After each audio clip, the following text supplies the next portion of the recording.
Just before the college entrance exams, the school beauty asked me to pass a love letter to her top student deskmate for her. I refused. Their academic standings were worlds apart, and the long distance kept them from being together. Jiang Xinyue became the unattainable ideal in Guyan's heart, a lifelong obsession years later. Now successful and accomplished, he brought up the past. Jiang Xinyue, by then a married superstar, expressed her regret. Once again, they ruined my life. I opened my eyes again and found myself back before the college entrance exam. I casually pulled over a classmate and said, "The teacher is looking for me. Tell him to come." 1. Xiaoshu, can you put this on Guyan's desk for me? As I opened my eyes, the heart-pounding fear of falling from a great height and the piercing pain in my head hadn't subsided yet. I stared blankly at the pink letter being handed to me. In my past life, I dodged to the side, didn't stop, and went straight to the office with my exercise book to find the teacher. The school beauty failed her college entrance exam and blamed all her mistakes on me, accusing me of deliberately preventing her and my deskmate from confessing their feelings, which caused her to be distracted and perform poorly. With her beautiful face streaked with tears, she spoke the most cruel words amidst the public's condemnation. I became the villain who broke up the golden couple,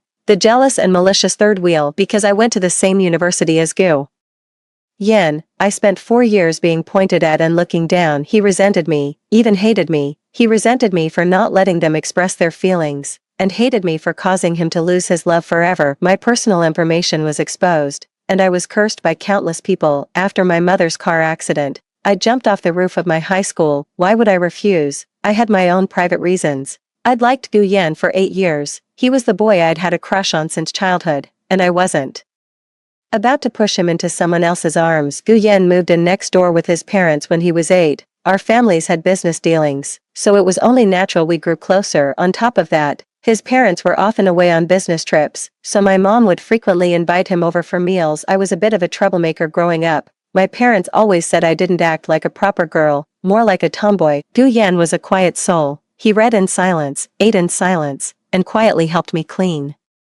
up my messes. We were like the waning crescents at the beginning and end of the month. Together, we made a whole every day, walking to and from school. He stayed by my side, a gentle smile in his eyes. He listened to my endless chatter, occasionally tugging at my sleeve to remind me to watch my step. Gu Yan, let's get into the best university together. Okay, I used to think we would always go on like this. Adolescence is always full of changes. Gu Yan suddenly grew taller. His features became more handsome, and his contours more defined. As for me, I can only be considered pretty. People's way of referring to us shifted from the perfect childhood sweethearts to friends who grew up together. I was acutely aware of the change. The affection I'd nurtured for years turned sour and lodged in my heart, impossible to voice. Snapping back to the present, I saw Jiang Xinyue's slightly provocative gaze. I casually pulled a classmate over and said, "The teacher wants me, let him go instead."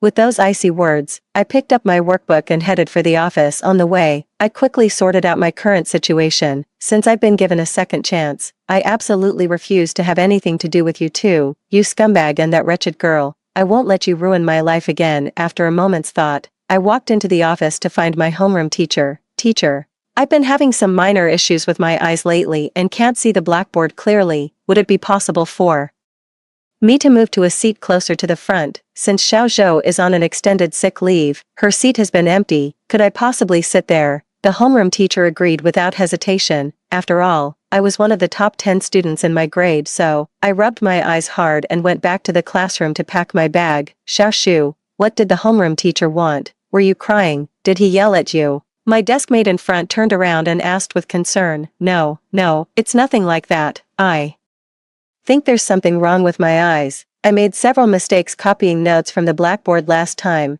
That's why the teacher called me over to ask about it. He also said I should move to a seat at the front so I don't make any more mistakes. Gu Yan wasn't at his seat, so the person in front of me started gossiping about what had just happened. "Xiaoshu, the school beauty just gave your deskmate a love letter, a confession. He read it and then left. Do you think they might get together?" I tidied up my desk, swallowed the lump in my throat, and nodded firmly. "They will, soon." Rumors of the school beauty and school heartthrob being together spread like wildfire, even catching the attention of the teachers. Gu Yan was a top candidate for valedictorian at school, heavily cultivated since his freshman year. The teachers kept subtly hinting at things during class, but they dared not directly provoke him. Gu Yan did come to find me, and he said, "Chow Chow, why did you Change seats. And why have you been ignoring me lately? I sighed, looked into his eyes, and said seriously, Gu Yan, we've grown up together since we were kids. Don't act like you don't know how I feel about you. Since you have a girlfriend now,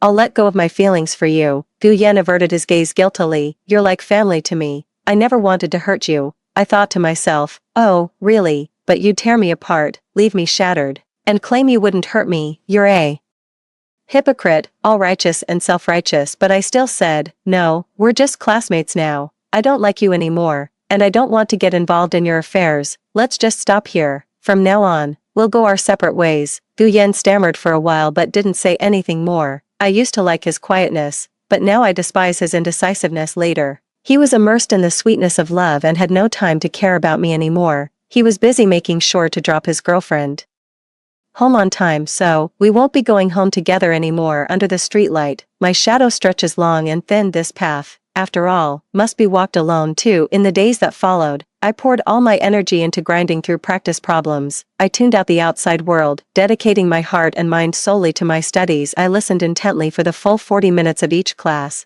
and whenever I had a spare moment afterward, I'd head to the teacher's office to ask questions in the still of the night, while working on problems. I would sometimes find tears welling up in my eyes. This peaceful, quiet life, it was truly, truly wonderful. No one was pounding frantically on the door, no phone was ringing off the hook, and there was no barrage of curses coming my way. I deliberately avoided getting involved in my classmates' gossip, steering clear of any news about Gu Yan and Jiang Xinyue. Yet, I couldn't help but listen in, couldn't help but look, even harboring a malicious hope that they'd meet a bad end. Gu Yan really was different from before. In the past, during breaks, he'd be at his desk reading, doing practice problems, or helping classmates with their questions. But now he fidgeted impatiently, counting down the seconds until the bell rang, and would dash in just as the class starting bell chimed, his face etched with disappointment, especially in the final sprint towards exams. When the entire class was buried in their practice papers in dead silence, Gu Yan's footsteps became all the more conspicuous. They embraced in the grove, kissed in cramped corners, discreetly letting everyone know they were in love. Amidst the monotonous grind of the college entrance exam preparations, they were a rare source of gossip. The handsome guy and the beauty, the school's heartthrobs. If they were to join forces, it would truly make for a perfect story. Unfortunately, the campus belle was merely a pretty face, unable to soar herself. She sought to drag Gu Yan down with her. Sure enough, when the mock exam results came out, Gu Yan fell from grace. The myth of his unshakable top ranking was shattered. While he was tenderly caressing his lover's cheek, someone else was mastering a key concept and gaining 3 points. While he was lost in the sweetness of her voice, someone else was finishing an entire practice book and gaining another 3 points. The head teacher finally intervened, forbidding Gu Yan and Jiang Xinyue from seeing each other. After every class, the head teacher would stand guard at the classroom's back door. At least this way, Gu Yan was forced to stay at his desk. But at that age, the more a love is opposed by everyone, the deeper it carves itself into your soul. The final days slipped away amidst the teacher's reprimands to Gu Yan, and before we knew it, the college entrance exam arrived. I felt as if I had divine assistance, writing tirelessly and performing exceptionally well. Xiaoshu, we're finally done with the exam. How do you think you did? My desk mate smiled warmly and linked her arm with mine. I felt like I wrote really smoothly. I hope I did well. The girl in front of me is quite a good student, usually ranking in the top 20 in the grade during mock exams. You know what? Gu Yan left all the big questions blank on the last half of his paper. Is he out of his mind? Crazy, right? I couldn't help but gasp. Seriously, is he crazy? I was sitting diagonally behind him, and when we left the classroom, I saw that side of his paper was completely blank. It was really striking. Even though I had my suspicions, I still found it hard to believe that Gu Yan had sunk so low for Jiang Xinyue. After years of hard studying, I know how much effort he put in. His parents sacrificed a lot for his future, just hoping he could get into a good university, have a bright future, and live a more relaxed life. Because I saw Aunt Gu tirelessly taking Gu Yan to competitions, looking sallow and exhausted, and I saw Gu Yan holding trophies, sprinting toward his dreams with radiant determination. So, in my heart, Gu Yan has completely rotted and stinks. To be honest, I look down on him. I no longer fear him. We're from different worlds now, and it doesn't matter anymore. The classmates from our class were having a gathering at KTV, and Gu Yan brought Jiang Xinyue along. As soon as Jiang Xinyue arrived, all the conversations revolved around the two of them. What's she doing here at our class gathering? She's an outsider. Doesn't her class have a private room? Why does she keep hanging around here? Gradually, whispers spread through the class. With outsiders present, everyone became more reserved, and the atmosphere wasn't as good as before, especially since everyone found out that Gu Yan deliberately left his paper blank for her. As a result, even the previous respect and politeness towards Gu Yan faded. Oh, I heard Xiao Shu grew up with our Gu Yan. They're childhood sweethearts. Jiang Xinyua's coquettish voice was directed at me. I kept eating my cake from the plate, not even bothering to look up. I couldn't be bothered with her. I've always envied that kind of bond. It's a shame, really. I grew up pretty much on my own. Another stretch of heavy silence followed. Are you mad at me, Xiao Shu? Don't tell me. You're upset about me and Gu Yan. Do you have a thing for our Gu Yan? I sighed, put down my plate, and grabbed a napkin to wipe my mouth. No, I don't like him. You two are a good match, Jiang Xinyue persisted. I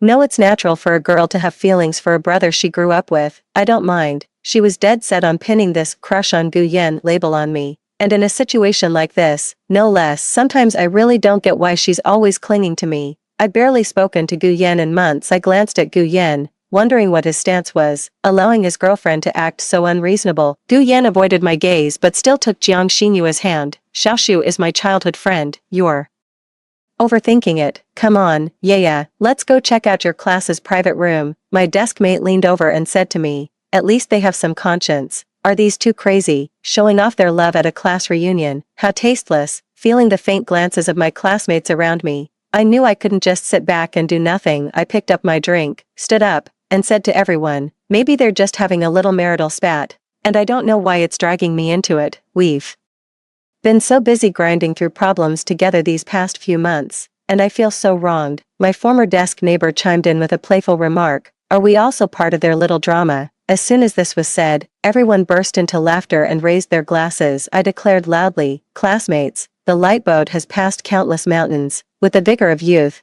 we can command the world with our spirit. Come on, cheers. Let's keep the music playing and the party going. 3. When the college entrance exam results came out, everyone was utterly astonished. Gu Yan was even more depraved and insane than we had imagined. Seconds after the system opened the channel to check grades, the crisp sound of shattered dishes came from next door. Then came the fierce squabble and wailing. I did exceptionally well on the exam, and before my parents could fully bask in the joy, they heard the exaggerated commotion next door. What's going on at the Gu household? Should we go check it out?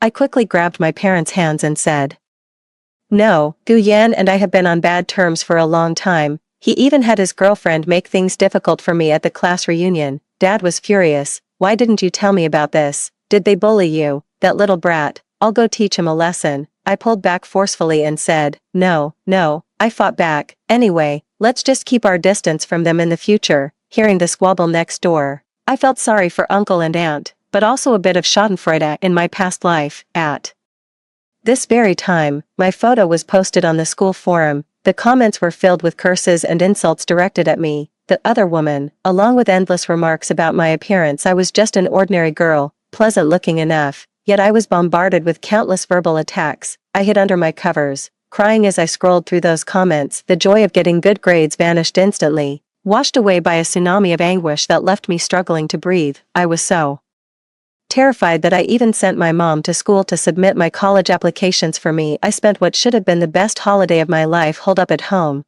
terrified of going out and running into anyone who might recognize me. Now, as a reward for my good grades, our whole family went on a trip together. We marveled at the shimmering rivers cutting through the canyons, and were awestruck by the endless mountains that surrounded us. In the vast expanse of the world, I suddenly felt at peace. Seeing the boundless lands and the silence of all things, I suddenly understood the meaning of rebirth. Revenge was only a small part of it. There was no point in wasting time dwelling on it. I truly began to let go of Gu Yan and Jiang Xinyue, no longer avoiding or fearing them. The distance between us had already widened. In our class's small group chat, there would occasionally be discussions among classmates about Gu Yan. Gu Yan had thrown away his chance at being the top scorer with over 700 points. He didn't even reach 600. Even so, he still scored several dozen points higher than Jiang Xinyue. During the trip, Auntie Gu called me. She sounded hoarse from crying, her voice weak and listless. Halfway through, she couldn't even speak anymore, and it was Uncle Gu who took over the phone. Uncle Gu wasn't in good shape either. Dad mentioned he seemed distracted and had made a lot of mistakes in his business recently, getting called out by people in the industry several times. I didn't say anything. After offering a few words of comfort to Aunt Gu, I hung up the phone. I could hear my dad muttering in the background about how our family had already helped them many times, but given Uncle Gu's current reputation, we simply couldn't afford to get involved again. You see, one person's selfishness can tear a family apart. In the same way, one person's growth can build a family up. I was heading home, arms full of local specialties and gifts, when I reached the bottom of my building and noticed someone crouching in the window next door. Crouching. He was actually crouching. Yes, it was Gu Yan, perched on the windowsill, holding onto the frame and peering at the thick, long drainpipe beside it. It seemed like Gu Yan had heard Aunt Gu's shout, and as he lost his grip while hanging from the pipe, he fell straight down. My parents' faces turned pale with fear, and they rushed over to check on him. I quickly took out my phone and dialed 120. Fortunately, the third floor wasn't too high, and Gu Yan had slid down the pipe for a good distance, so he wasn't in mortal danger, but he had fractured his left leg. I looked down at the boy on the ground, clutching his leg in pain, and suddenly felt a sense of unfamiliarity. I've seen the fiery ambition of his youth, and the composed, steady confidence of his success, but who is this man before me now? As the ambulance faded into the distance, a delivery arrived. An acceptance letter from the nation's top university. It doesn't matter anymore.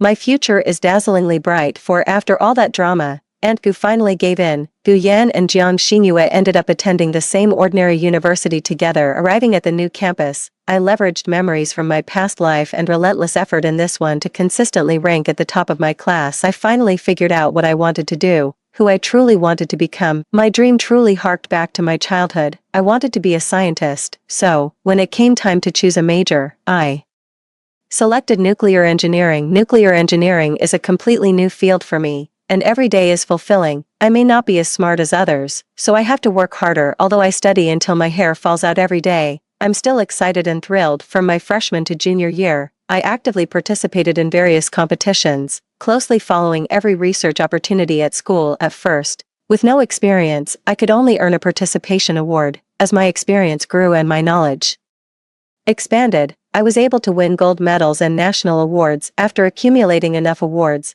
I finally applied for a lab position in my junior year, and the university granted me the opportunity. Despite my young age, my strong qualifications led the school to grant me special approval to join the laboratory. Even though I was just assisting the senior students, I gained invaluable experience, observed various atoms and radiation, and witnessed countless sophisticated instruments in action. Persuaded by me, my parents gradually relocated our family business to Kyoto. While our standard of living dipped slightly, the potential for future growth became immense. Whenever I had time, I'd go home to have meals or go on picnics with my parents, cherishing every single second I spent with them. By the time I graduated in my senior year, I was proficient in operating most of the lab equipment and capable of participating in projects and discussions. My senior lab mates, who were a couple, basically treated me like their own daughter. I was genuinely happy. Over those 4 years, I occasionally heard about Gu Yan and Jiang Xingyue. They were on again, off again. Their whole saga was pretty dramatic. In my previous life, Gu Yan was already a rising star in academia by his senior year. As an undergraduate, he had published several first-author papers of significant impact, and many research labs were vying to recruit him. This time, he truly remained obscure. Who even knows who Gu Yan is? He was stuck in petty love, especially in inappropriate and misguided relationships, trapping himself at the bottom of a well. Even the most talented eagle,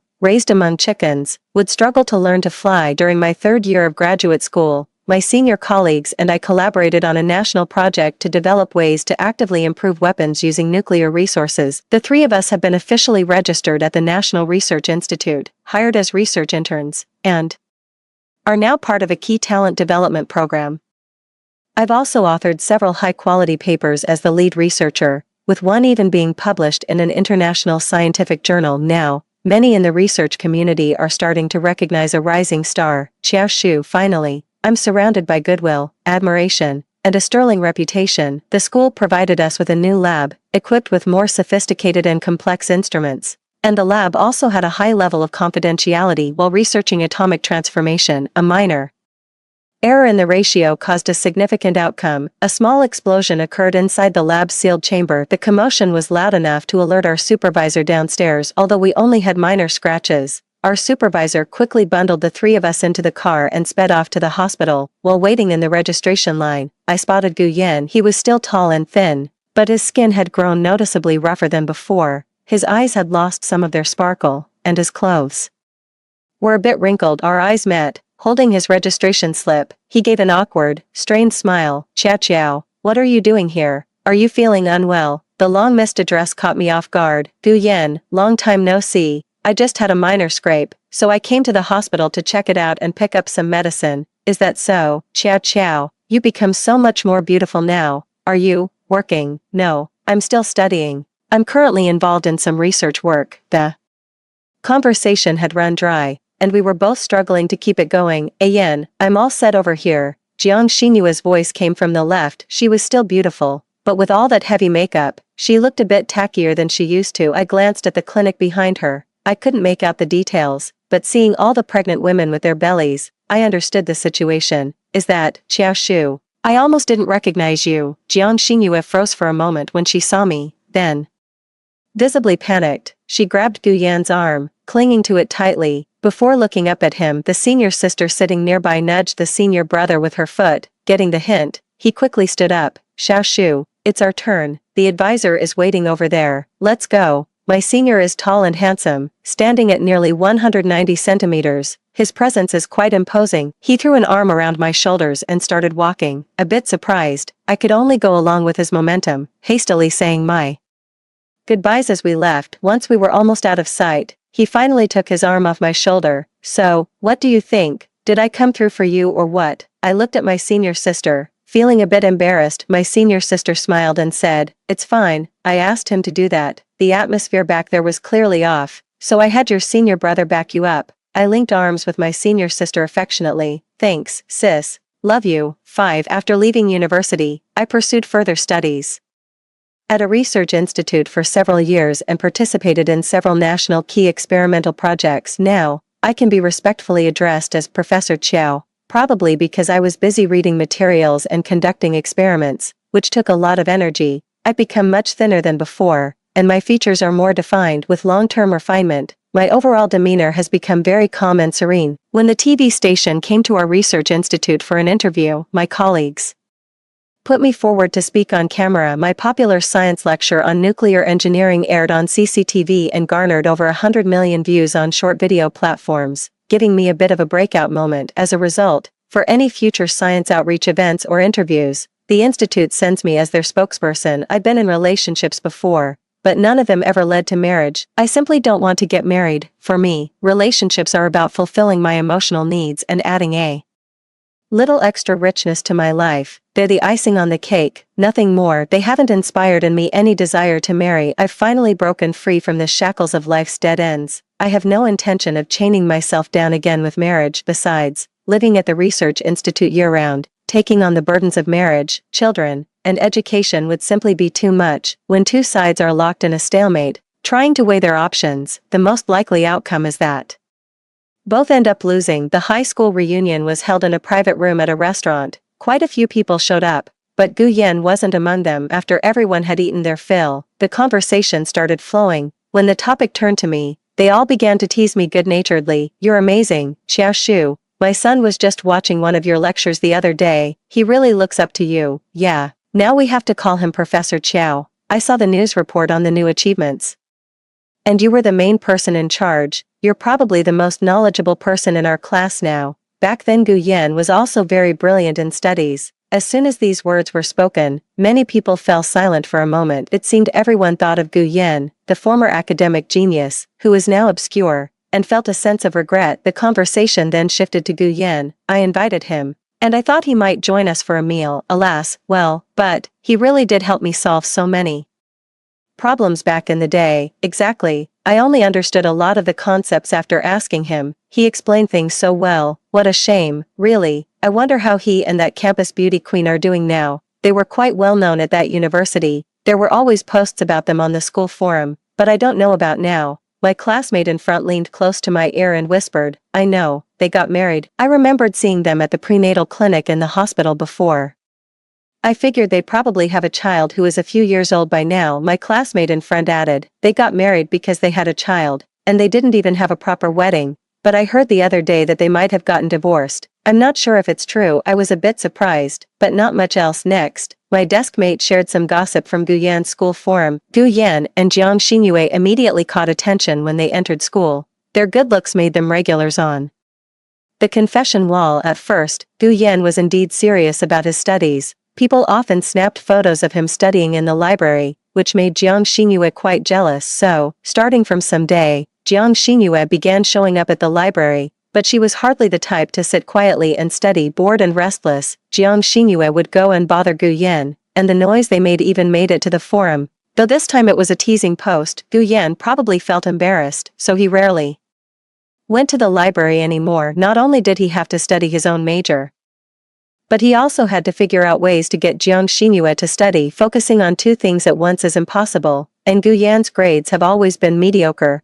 With the limited resources at school, he's even less likely to get any now. Guyan and Jiang Xingyue got married during their senior year, which caused a bit of a stir. Jiang Xingyue even posted their marriage certificate online to assert her claim. As I was watching, the person in front of me suddenly chimed in, "You know, Jiang Xingyue is always jealous, but she never turns down anyone who tries to be nice to her." Guyan gets jealous too, like attracts like. Both of them are quite dramatic. I curiously asked, "What's the deal with the divorce?" My deskmate in front of me thought for a moment, then lowered her voice. Apparently, Jiang Xingyue was caught cheating. Guyan finally found his backbone for once. He dragged her straight to the Civil Affairs Bureau to get a divorce. Didn't even fight for the kids. I couldn't help but sigh inwardly. Who would have thought the gears of fate would turn out this way? And all of it was changed by nothing more than a love letter. That single, flimsy sheet of paper ended up separating two completely different lives. 6. After my parents moved to Kyoto, they worked tirelessly and doubled the family business, making many new connections. When I entered the research institute, they became even more excited, full of energy,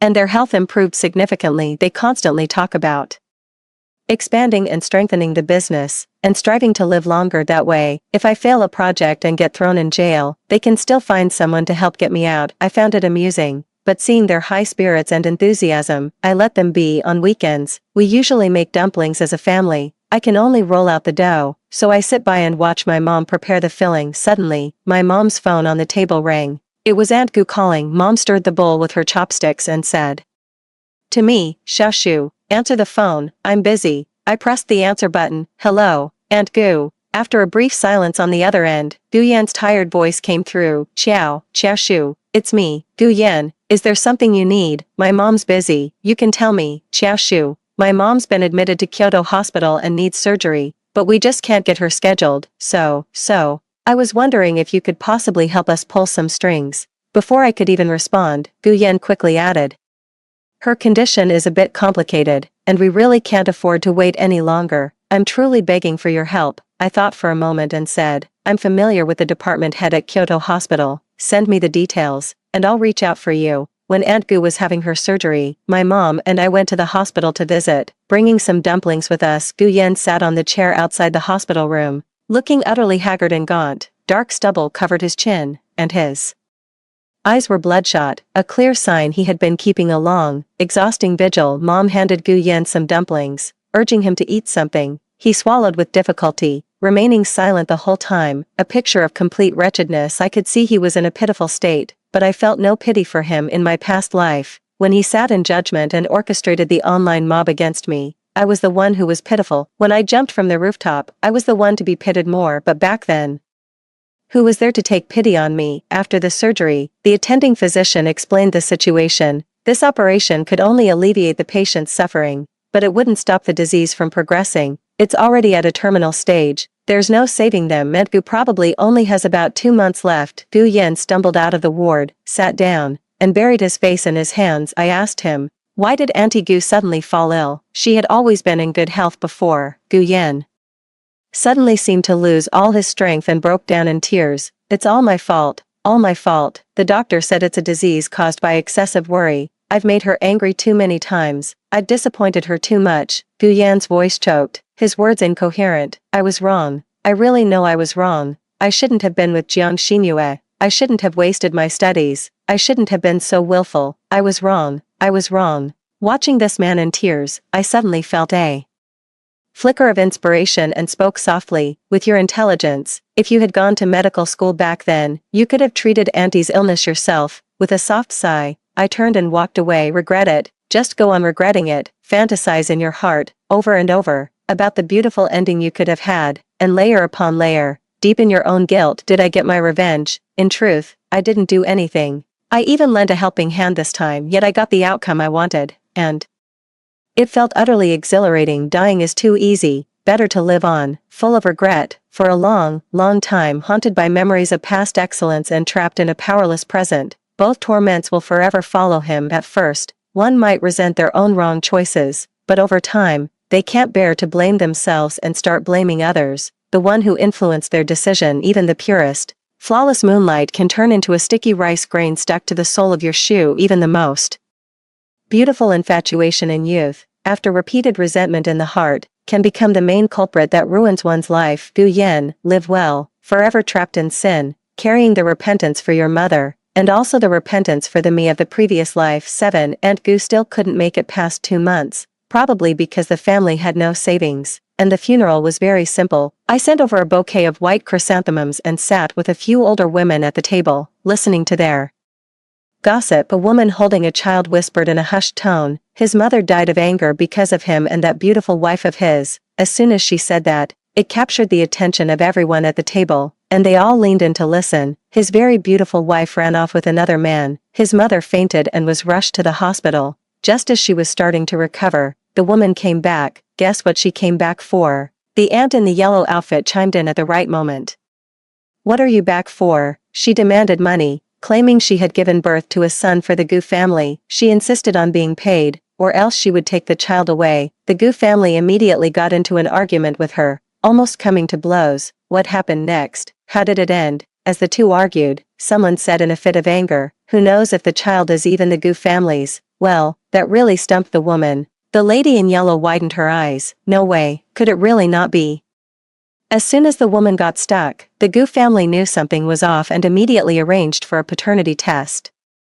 Guess what the result was? It turned out the child wasn't theirs. This sent little Gu into a fit of anger, and both mother and son collapsed. I was shocked by the news about the child. They got married in their senior year because of the pregnancy, but the child wasn't Gu Yan's. That means Jiang Xingyue had cheated back in college and had kept it a secret all these years. The lady in yellow sighed. No wonder they didn't fight over the child during the divorce. I found that quite strange. The woman holding the child snorted coldly. Not divorced, she just ran off with the child without going to the Civil Affairs Bureau with Xiao Gu. Now no one can find her, and there's no news at all. That's just too despicable. Who says it isn't? After leaving Aunt Gu's funeral, I looked up at the blue sky and let out a long sigh. As I boarded the bus home, my thoughts began to drift. Actually, I had met Jiang Xingyue before. Whenever we had time, my team and I would give science outreach lectures at elementary schools in less economically developed cities. Jiang Xingyue was in Luqing, where her son attended primary school. We split up to teach in different classrooms, and I happened to walk into one at random. Many children in the class were eagerly raising their hands, full of energy and the bright, cheerful spirit of youth. Only one little boy, sitting in a middle row, was very quiet, his eyes lacking their usual sparkle. Although he was seated right in the middle of the classroom, surrounded by his classmates, there seemed to be a clear, invisible barrier between him and everyone else. After the lecture, I asked the homeroom teacher, concerned it might be something like bullying. The homeroom teacher told me that this child just transferred last week. Before that, he had already switched schools 3 times. Being new, he doesn't talk much and isn't very lively. The other kids in the class haven't gotten to know him yet. I nodded in understanding and said to the homeroom teacher, if there are any class activities coming up, include him. He'll definitely start to open up. Kids tend to feel out of place in a new environment. As my team and I left, school was just letting out. The school gates were bustling with parents picking up their children, creating a lively scene. I spotted Jiang Xingyue in the crowd instantly. She had put on some weight, but her beauty was still striking. She crouched down to speak to the quiet boy, but he gave her no response.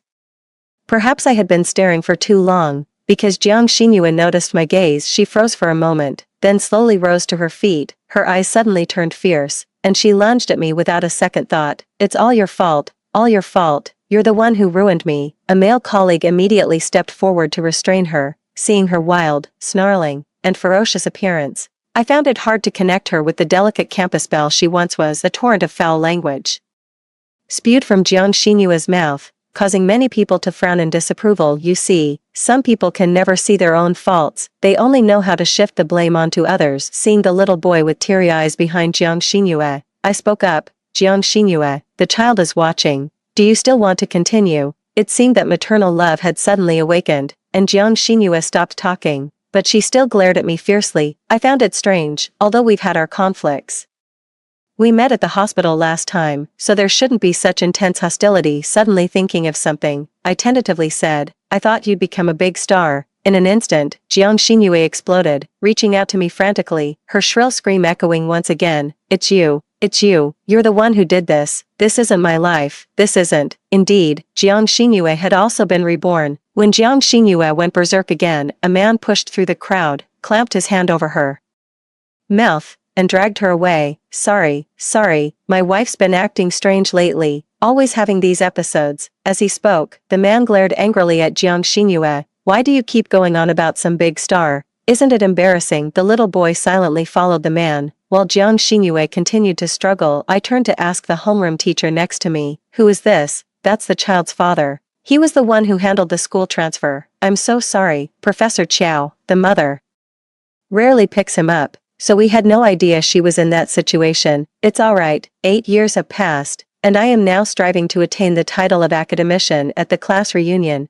everyone was still on familiar terms, discussing everything from life to children's education, and then from children's education to pressuring their kids to get married. No one mentioned Gu Yan and Jiang Xinyue anymore these years. I've mostly been in Beijing and haven't been back much, so I don't know anything about Gu Yan and Jiang Xinyue. It seems like our old classmates don't know either yet. The absence of news itself conveys a certain message. After the dinner gathering, I drove home. My new place is in an upscale community, where housing is in high demand. My parents initially fell in love with this location for its prime position and convenient transportation, so they bought the entire plot of land and built an upscale community. As I opened the door, my mom was scolding my dad by pulling his ear. I've told you, you can't add too much water when kneading dough. Are you just ignoring me? How much flour have you wasted already? Can you even make it? Dad, on the other hand, casually stirred the sticky dough in the bowl. This is fine, isn't it? As long as it's edible. The couple had long since retired, going out in the morning to practice Tai Chi and dancing together in the square in the evenings. Usually, they cooked together at home, with Dad doing most of the work, only to be scolded by Mom afterward. As I returned, my mom let go of her hands, clapped them on her apron, glanced at my dad, and then came over to talk to me. Dad chuckled awkwardly, pulling out his phone. Honey, since Xiaoshu has already eaten, how about we order takeout tonight? I want barbecue. Sure, I'll place the order now, it'll be here soon. Mom took off her apron, sat down beside me, and began hesitantly. Xiaoshu, I heard you and that boyfriend of yours broke up. I found it a bit amusing. Yeah. We got too familiar. The spark just wasn't there anymore, so we ended things amicably. Mom sighed. Xiaoshu, are you sure you won't reconsider? It's better to settle down, even if you don't have children. It's good to have a companion when you're old. Dad also sat down and chimed in. That's right, your mom and I can't be with you forever. What will you do all alone in the future? I chuckled, lowering my head. Oh, Mom, Dad, it's not like I'm ever lonely. Who knows, maybe one day I'll come around and find a partner, but not now. I'm swamped with work. Having dealt with that well enough, I made a quick getaway. Scenes like this happen all the time. I'm used to it by now. My parents' daily routine, eat, sleep, and nag me about getting married. My daily routine, eating, sleeping, and being nagged about marriage. But life goes on like this, peacefully and happily. Story 2. On the day of choosing husbands with my sister, I was reborn and discovered I could hear people's inner thoughts. I heard my sister think, this time, I must secure a good husband before anyone else. Then in her haste, she snatched away the gentleman I married in my past life, leaving me with the abusive brute who beat her daily in our previous lives. I laughed. Did she really think the man I married before was any better? I was reborn on the day my sister and I were to choose our husbands. Across the dining table sat 2 men of similar age. One was Pei Chuan, the eldest son of the Pei family, a man of cold demeanor. There's Pei Yu, the youngest son of the Pei family. Though illegitimate, he's got a gentle temperament. This time, I must secure a good husband before anyone else does. A woman's voice suddenly reached my ears. It was my sister's voice. I glanced at her, But her lips weren't moving, her eyes were fixed unblinkingly on Pei-yu. I'm going to steal you away later, her voice sounded again. That's when I realized, not only had I been reborn, but I could also hear people's inner thoughts. Judging from my sister's words, she must have been reborn too. Otherwise, she wouldn't have said something like that. Sure enough, the next moment she walked over and sat beside Pei-yu, gazing at him shyly. Hi, I'm Suhi, I like you. My father suddenly spoke up. Sun-yen, since your sister has already chosen Pei-yu, you'll marry Pei-chuan instead. At these words, triumph flashed in my sister's eyes as she thought, this lifetime, you'll take the beatings meant for me in our past life. My sister had married Pei-chuan. Pei-chuan was a brilliant businessman who worked around the clock, and rumored to be emotionally distant. My sister went to see him repeatedly, only to be thrown out of the room battered and bruised every time. In the end, the Pei family matriarch declared her infertile and cast her out of the household. Though my husband Pei-yu held little sway in the Pei family, he provided me with more than enough to live comfortably. He doted on me endlessly, accompanying me shopping, dining, and dating, spoiling me rotten. The entire Pei family knew how deeply in love we were. Later, Pei-chuan suddenly passed away from poisoning, and Pei-yu inherited the family business. My status in the Pei household skyrocketed overnight. Consumed by jealousy, my sister deliberately rammed her car into me while I was out shopping, killing us both. Alright, Dad, I actually quite like Pei-chuan too, I responded with a smile and went to sit beside Pei-chuan. There's no denying the man's intimidating presence. The moment I sat down, an icy aura seemed to envelop me, stifling any urge to speak. No wonder my sister suffered so badly at his hands in our past life. I tried to read his thoughts, but his mind was completely silent. Yet when Pei-yu turned to his sister with a smile, I caught his whisper, "What a beautiful little darling." Those words sent a shiver down my spine. Instinctively grabbed Pei-chuan's hand. Though aloof by nature, his hands were surprisingly warm. My movement caught his sideways glance. I hastily released his hand, and only then did he remained silent. The man looks pretty intimidating too, but I'd rather follow him than that viper Pei-yu. In this lifetime, I'm determined to change my tragic fate. I'll make my fortune, stand on my own feet, and depend on no one. My sister and I had a joint wedding ceremony in our previous life. We got married around this same time too. Back then, Pei-chuan didn't show up for the wedding, while Pei-yu arrived bright and early. Everyone said he was the more considerate husband, just as expected. This life is no different. Pei-yu, dressed in a white suit, hurried over and whisked my sister away. As she passed by, my sister gave me a smug look and said, "Little sister, why didn't Pei-chuan come to pick you up?"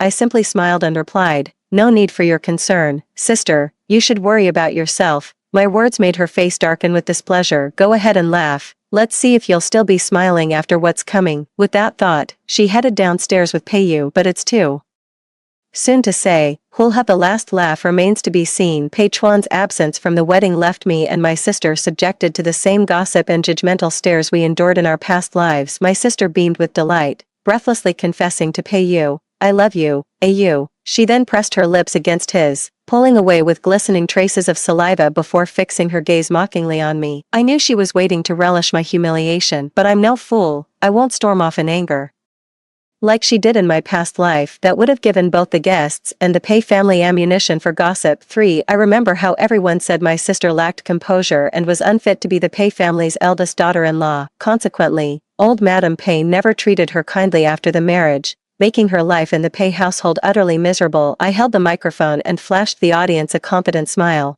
H1 has an important business meeting today, so I'll be representing him for the toast later. Hope you'll forgive the substitution. The murmurs in the audience ceased as these words were spoken. Old Madame Pei, seated at the head table, regarded me with newfound respect. The Pei family is wealthy and influential, and cares deeply about face and public perception. At times like this, as the daughter-in-law, she mustn't panic but carry herself with the poise of the lady of the house. The elder sister caught Madame Pei's gaze, a flicker of irritation flashing in her eyes. "How revolting. I'll make sure you humiliate yourself during the tea ceremony later." Honestly, I think being able to hear people's inner thoughts is truly a blessing. With this golden cheat code, everything becomes so much easier. When it came time for the tea ceremony, I gracefully lifted my skirt and walked toward old Madame Pei. My sister kept her eyes locked on me, silently counting in her mind, 1, 2, 3. In the next instant, I sidestepped to grab the tea. My sister crashed hard onto the floor, drenched in spilled tea. "You okay?" Pei-yu rushed to help her up, thought to herself, "What an idiot." All eyes were on them. Old Madame Pei's face was livid with anger, Such recklessness. Is this any way for the second daughter-in-law of the Pei family to behave? Mom, I'm so sorry. I didn't mean to. My sister apologized hastily, but her eyes burned with resentment. If I were her, I'd stop causing trouble and live a quiet life this time around, but since she's determined to make my life difficult, I won't just take it lying down. The wedding ended abruptly after my sister made a scene. Old Mrs. Pei didn't give her a single kind look the entire time, but when she looked at me, her eyes were full of warmth. She even took my hand and said, "Sun Yan, I'll make sure Pei Chuan comes home tonight to keep you company and make it up to you." Just as expected, Pei Chuan came home that evening. He opened the door while loosening his tie, exhaustion written all over his face. I hurried over to take his coat. Long day, H1. He just glanced at me without saying a word. In my past life, I heard from the servants that Pei Chuan never returned on our wedding night. My sister waited alone in the bridal chamber, becoming the laughingstock of everyone. When she complained to old Madame Pei, she got scolded instead, told she lacked the charm to keep a man's heart. While Pei Chuan was showering, I made his bed and brewed some tea for him. Then I tidied up the couch, preparing to sleep there alone. When Pei Chuan came out, a flicker of surprise crossed his eyes at the sight. I quickly said, "You take the bed, I'll sleep on the couch." "Sun Yan, are you playing hard to get?" He narrowed his eyes at me, the loosely tied bathrobe revealing a glimpse of his damp chest still glistening with water droplets. I had to admit, he had an impressive physique. I quickly averted my gaze. No, there was never any affection between us. Sharing a bed would just make us both uncomfortable. If possible, I'd like to work with you. This is just a marriage of convenience after all. Many couples in such arrangements live separate private lives while keeping up appearances. I married you simply for financial security. I don't expect love. Hearing my words, he suddenly smirked. "You're quite clever. That works for me too. I agree to your terms. I'm just an ordinary person. I don't have the skills or confidence to control a man's heart. After all, in the Pei family, how he treats me depends entirely on old Madame Pei's opinion of me. I refuse to end up like my sister in her past life, ostracized by everyone. That wouldn't do me any good. And in his past life, he even abused my sister. I don't want to provoke him and get beaten either, so I'd rather just keep the peace with him in this lifetime. I just want to use my money to start my own company and make it big through my own efforts." I had Pei Chuan post a photo of us holding hands on social media with the caption, "Happy Newlyweds." The reason was to make everyone think our relationship was fine. Besides, I noticed his social media is practically empty. Just this one carefree post, nothing else. Someone like him must lead such a dull life every day. When it was time to sleep, he actually took the bed and left me the couch. Zero chivalry. Whatever, I should count my blessings. I was woken up by Pei Chuan early the next morning. He was blasting music while doing push-ups at the crack of dawn. They say emotionally detached men are all scrawny weaklings, but those 8-pack abs and powerful calves of his radiate pure strength. You're in way better shape than Pei Yu. Stop staring. I'm not interested in you. He suddenly spoke up, getting up from the ground. "Get dressed. You're having breakfast with me." For my subconscious was telling me this would make everyone think we're getting along well. Honestly, he seems quite approachable to me. So why did he hit my sister in the past life? After getting ready, I went out with Pei Chuan. The moment we stepped out, I saw my sister walking hand in hand with Pei Yu, fingers tightly interlaced. My sister wore a strapless dress, her collarbone and shoulders covered in hickeys, deliberately leaning in to show them off. She wore a smug expression as her eyes raked over me from head to toe. All bundled up like that, must be hiding bruises from a beating. The thought flashed through her mind before she broke into a triumphant smirk. "How was your wedding night, little sister?" "I'm wearing a proper long-sleeved cheapao today." Seems my sister forgot how much old Madame Pei despises vulgar outfits. In the Pei household, and heavy makeup is strictly forbidden too, but I couldn't be bothered to remind her. "Elder sister, according to the Pei family's hierarchy, you should address me as sister-in-law, not younger sister." Her face darkened as she gritted her teeth indignantly. Even Pei Chuan never insisted on such formalities. "Who are you to demand this?" Then she turned her gaze toward Pei Chuan. "Pei Chuan, step forward and say something." I could feel Pei Chuan beside me, his entire aura growing colder by the second. Pei Yu cursed inwardly. "Damn idiot. Just wait till I deal with you tonight." Then he tugged at his sister's hand, signaling her to stop talking, but she remained completely unaware of the gravity of the situation. "Pei Yu, what is the first rule of the Pei family?" Pei Chuan spoke softly. Pei Yu immediately lowered his head. "Sorry bro, I'll teach her a lesson right now." The next second, a loud smack echoed as he slapped his sister across the face. "Hurry up and greet your brother and sister-in-law properly." Her face flushed crimson from the slap. She was absolutely seething with rage, but she knew better than to provoke Pei Chuan, so she reluctantly muttered, "Good morning, brother and sister-in-law." With that, Pei promptly dragged her away. I remembered the Pei family's foremost rule: no one shall disrespect the heir or his wife, nor address them by their given names. Violators receive 30 lashes, and Pei Chuan was the family's chosen heir in my past life. I memorized every family rule just to survive. After my sister married Pei Chuan, she bullied me relentlessly, all because I respected those rules and never dared disrespect her. I assumed she knew the family code, but turns out she never bothered to learn it. That's why she thought she could keep tormenting me in this lifetime. By the time we reached the dining hall, my sister had already taken her punishment. Pale-faced, she kept her head down and didn't dare make another scene. For the moment, I distinctly noticed Pei pricking her hand with a needle under the table. "You bitch. This is all your fault, making me suffer like this," he cursed inwardly while tightening his grip with increasing force. In my past life, he started abusing me shortly after we married and forbade me from speaking out. Trapped with no escape,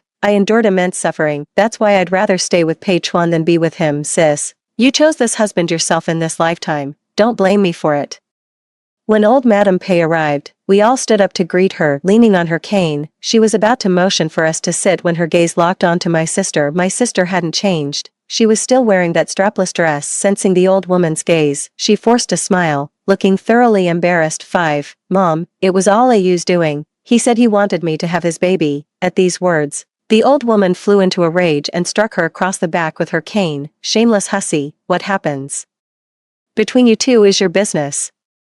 But keep it private. Flaunting such revealing outfits in public is downright disgraceful." In my past life, a servant got fired by Madame Pei just for wearing shorts. That's why I've been extra careful ever since. It was only by treading carefully that I managed to survive in the Pei household. That's why my sister thinks my good life is all thanks to landing a decent man, but her logic is flawed. Why should happiness depend on someone else? "Mom, I'm sorry, I didn't know." My sister broke out in a cold sweat from the pain of being beaten. Pei quickly jumped in to explain, "Mom, it's all my fault. I forgot to remind her." Though he said this outwardly, inwardly he was gloating. "Serves you right. Seeing you get hit makes my day. TSK. What a creep, being the new daughter-in-law." Old Mrs. Pei couldn't say much more. She took her seat and urged everyone to eat. Pei Chuan remained silent throughout. Though he did serve me food during the meal, I could feel my sister's furious glare. She looked ready to tear me limb from limb. My smile widened with genuine delight. "Thank you, darling." Old Mrs. Pei gave me an approving smile. "Sun Yen, after dinner you should accompany Pei Chuan to the company for some hands-on experience.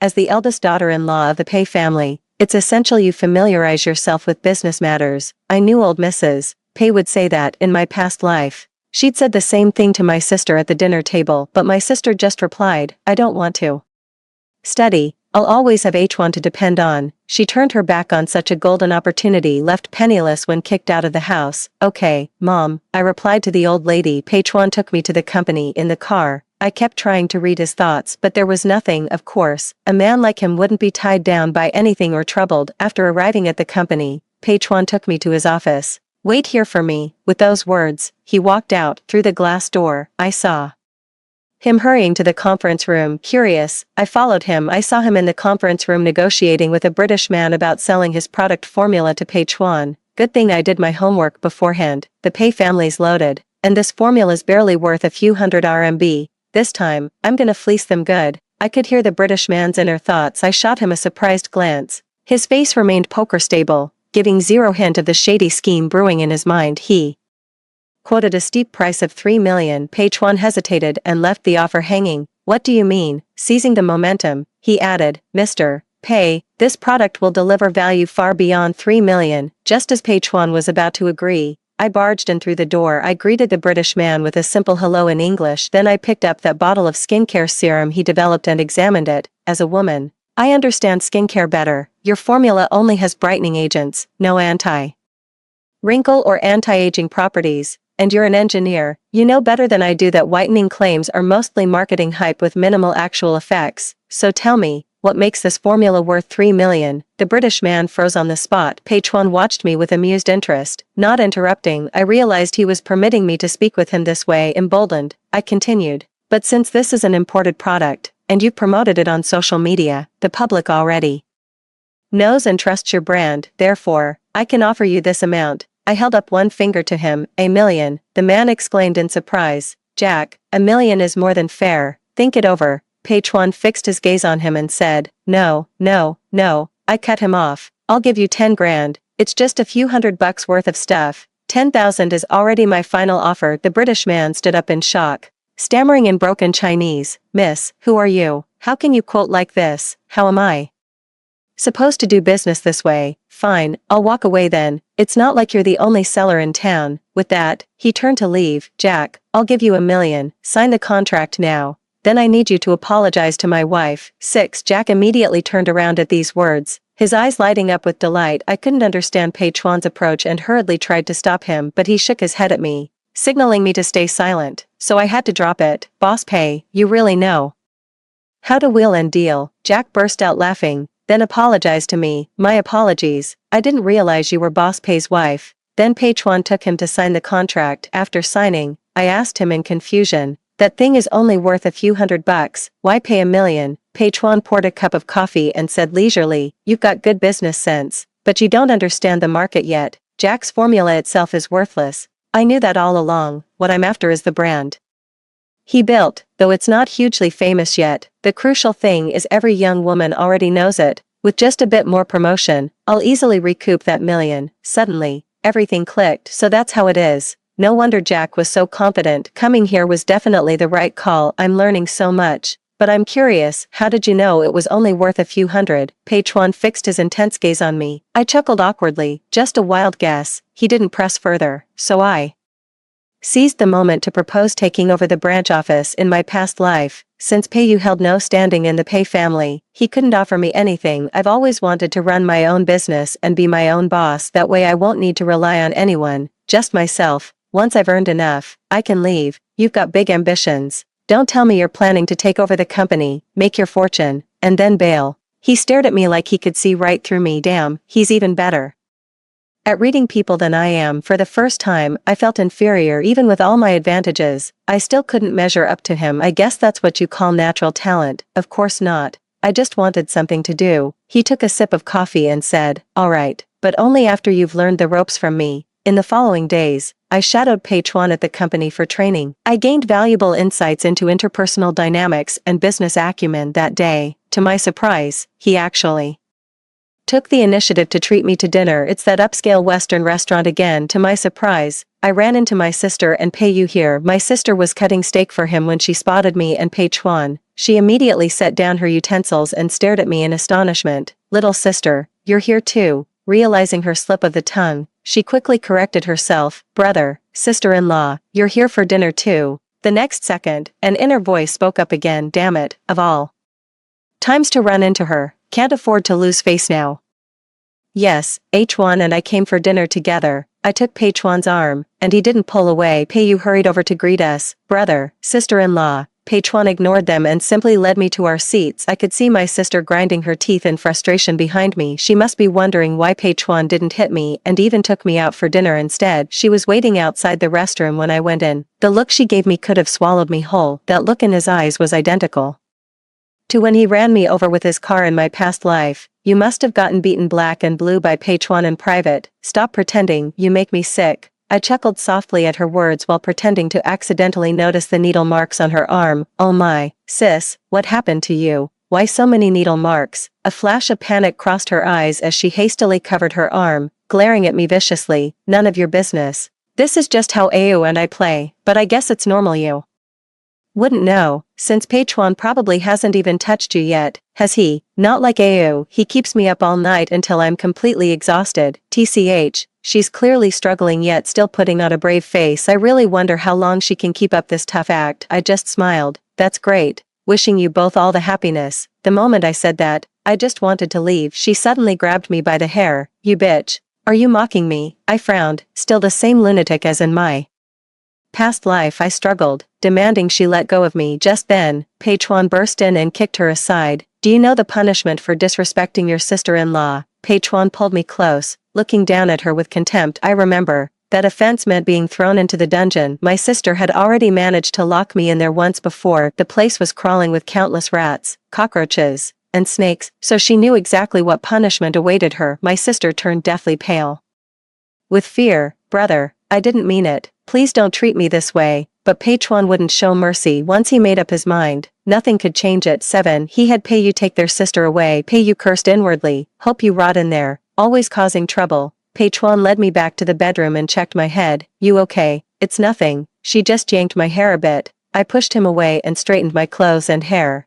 But why did you suddenly come to the restroom? I gazed into Peichuan's pitch-black eyes. I noticed you hadn't come back. I'd like to ask you again, what caused the conflict with her this time? I hesitated, knowing I couldn't possibly tell him it was because my sister had been deliberately provoking me since her rebirth, so I said, she boasted about how happy she is with Peiyu in bed every day, unlike you who never touch me. That's why we fought. At these words, a flicker passed through Peichuan's eyes. So you're implying something? I suddenly realized my words had been misunderstood and quickly waved my hands. No, that's not what I meant. I was just explaining why there's a conflict. Sun Yen, have you ever thought about doing that with me? He stared at me intently. Of course not, I answered immediately. I've said I just want to live a comfortable life relying on you. Is that all? I nodded emphatically. He fell silent and suddenly stormed out, slamming the door. I have no idea which of my words upset him, and I don't even want to find out. I just want to focus on achieving my own goals. The next day, Peichuan didn't take me to the main office. He told me to go to the branch company by myself, so I focused on managing the branch company. I planned to quit after making 10 million. I worked on projects and partnerships daily, generating substantial profits for the company.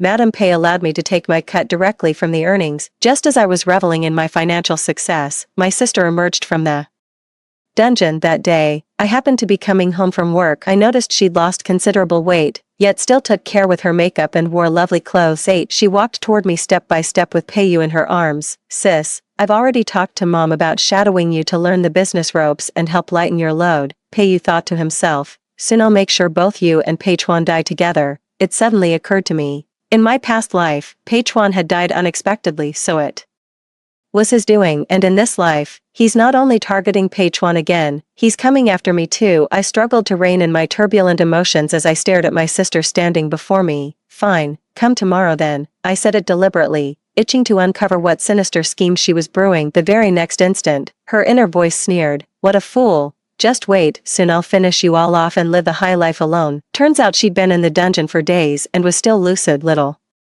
did she know I could hear people's thoughts. How could she possibly kill me? In his previous life, Peichuan died from poisoning. It suddenly occurred to me. Back in Peiyu's basement, I saw a cabinet filled with colorful potions. He used to experiment on me with those potions all the time. Sometimes I'd black out, other times I'd become unnaturally hyperactive. Looking back now, those must have been poison brewing concoctions. I brought my sister to the company and had her start as an intern. She's learned to keep her emotions in check now. She agrees to whatever I say and does whatever I ask. I know the reason she's become like this is because she's plotting a murder. Peiyu wants both me and Peichuan dead, but she wants me, Peichuan, and even Peiyu all dead. Still, her intention to kill Peiyu is something I can use to my advantage. Soon enough, I made my move. I went to see Peiyu behind Peichuan's back. I know Peiyu well. He prefers obedient women. That's why I managed to stay by his side for so long. Before I deliberately dressed provocatively, locking eyes with him. Peiyu, I'm in love with you. His interest was instantly piqued. Sis-in-law, aren't you afraid my brother will kill you? I've always wanted to be with you. I bit my lip, feigning shyness. There's something else. My sister's planning to poison you. I overheard her discussing it with some man at the office yesterday. Peiyu's face flushed with anger the moment these words were spoken. Is that for real? Dead serious? She said you've been beating her all along, so she's gonna finish you off. She said she wants to climb the social ladder. Good thing I've got my past memories. Now I can play them like a fiddle. When Peiyu heard me say that, he completely trusted me, because no one else knew about his perverted secrets except him and his sister. He said, just wait till I teach that bitch a lesson. Sis-in-law, just wait for me. Once I finish off Peichuan and her, you'll be my wife. I'll take care of you. With that, he left. Does he really think I'm stupid? As if I'd follow him, I immediately went to find Peichuan again. His life or death doesn't really concern me, but in this lifetime at least he helped me earn money and even took the time to share workplace advice with me. In the office, he looked startled when he heard what I said. What proof do you have that Peiyu wants to harm me? I pulled out my voice recorder and played back the conversation I just had with Peiyu. The first part was me deliberately seducing him. Even I cringed listening to it. I quickly explained. I was just pretending to gain his trust. Peichuan didn't respond, but his face darkened. I reluctantly fell silent. The next second, He pulled me into his arms, a wave of pine scent enveloped me, and I could hear his heart pounding. I was completely overwhelmed. He stared at me intently. 9. Sun Yen, I advise you not to entertain any thoughts of betrayal, as long as you remain my wife. You owe me your loyalty. This silly child. How did their focus shift to this of all things? Never mind that for now. The real issue is your brother is trying to harm you. What are you going to do about it? Then let's see if he's got what it takes. If he can't finish me off, he'll be the one who ends up dead. Pei Chuan seemed unfazed by the matter and even took me to a banquet that evening. He said it would benefit the branch office's development and help us network with potential clients. As I followed him inside, I could feel numerous eyes sizing me up. Those were all malicious stares. Men are all scum. I never should have brought her here. Pei Chuan's inner monologue suddenly surfaced. I stared at his profile in shock. His face remained expressionless, yet such words had actually crossed his mind. And what the hell does that mean? Noticing my gaze, he looked down at me. What's wrong? Then he added silently, what an airhead. That just blew my fucking mind. Since when did the aloof, domineering CEO I know start saying things like this? I tried to steady my emotions, shaking my head and saying it was nothing. After the dinner party, Pei Chuan took me home. Pei Yu and my sister were waiting for us in the living room. My sister took the initiative to invite us for dinner. Pei Yu stared intently at my chest before smiling and saying, bro, sis-in-law, Suhee and I bought some delicious ingredients today. Let's eat together. Damn, their intentions couldn't be more obvious. I genuinely wonder how Pei Chuan from my past life got poisoned by such clumsy tactics. The table was laden with delicious dishes, yet I didn't dare take a single bite. Under the table, I grabbed Pei Chuan's hand to signal him not to eat either, but the next second, he picked up food and ate it before I could react. He even said, it's quite tasty, let's all dig in. At these words, a glimmer of joy flashed in both my sister's and Pei Yu's eyes. I kept pinching Pei Chuan's hand in panic, yet he remained completely still. 10. I clearly warned him it would harm him. Why did he still eat it? The moment this thought crossed my mind, Pei Chuan and my sister collapsed onto the table together. Old Madame Pei emerged, her voice trembling with rage. Guards, throw these beasts into the dungeon, let them rot there for eternity. Sun Yen, I'm not the fool you take me for. Pei Chuan turned his gaze toward me. I told my mom ages ago to install surveillance cameras all over the house. When we caught Pei Yu poisoning the wine, we swapped out their tainted drinks and replaced them with sedatives.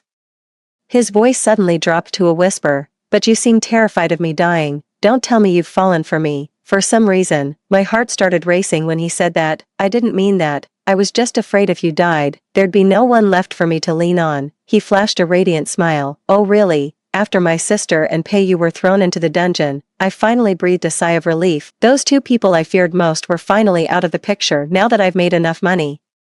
The next step is to divorce Pei Chuan. I've been looking for an opportunity, but Pei Chuan has been so busy lately and rarely comes home. I can only wait for the right moment. That day, I heard from the servants that Pei Yu and his sister had been insisting on seeing me. I went to see my sister first. Her hair was disheveled, her face weathered, with unmistakable resentment in her eyes. How did you know I was going to kill you all? Why did you know? The next second, her face lit up with realization. I get it now. You've come back too, haven't you? I smiled at her. Took you long enough to figure it out, sis. Enraged by my words, she lunged at the cell bars, gripping them like she wanted to strangle me through the metal. You deceitful bitch, you played this so well. You knew Pei Yu was a monster all along, didn't you? So you just watched me walk into the abyss. Sun Yen, how could you be so cruel? The cruel one isn't me, it's you. I stared intently at her face, which bore an uncanny resemblance to mine. She was my own sister, yet in our past life, she was the one who killed me with her own hands. In this lifetime, if I couldn't hear people's inner thoughts, I'd probably be dead by now. You chose Pei Yu yourself, and Pei Chuan was also your own choice, yet you're never satisfied with either, so you blame me instead of reflecting on your own flaws. You want to rely on men, while I choose to rely on myself.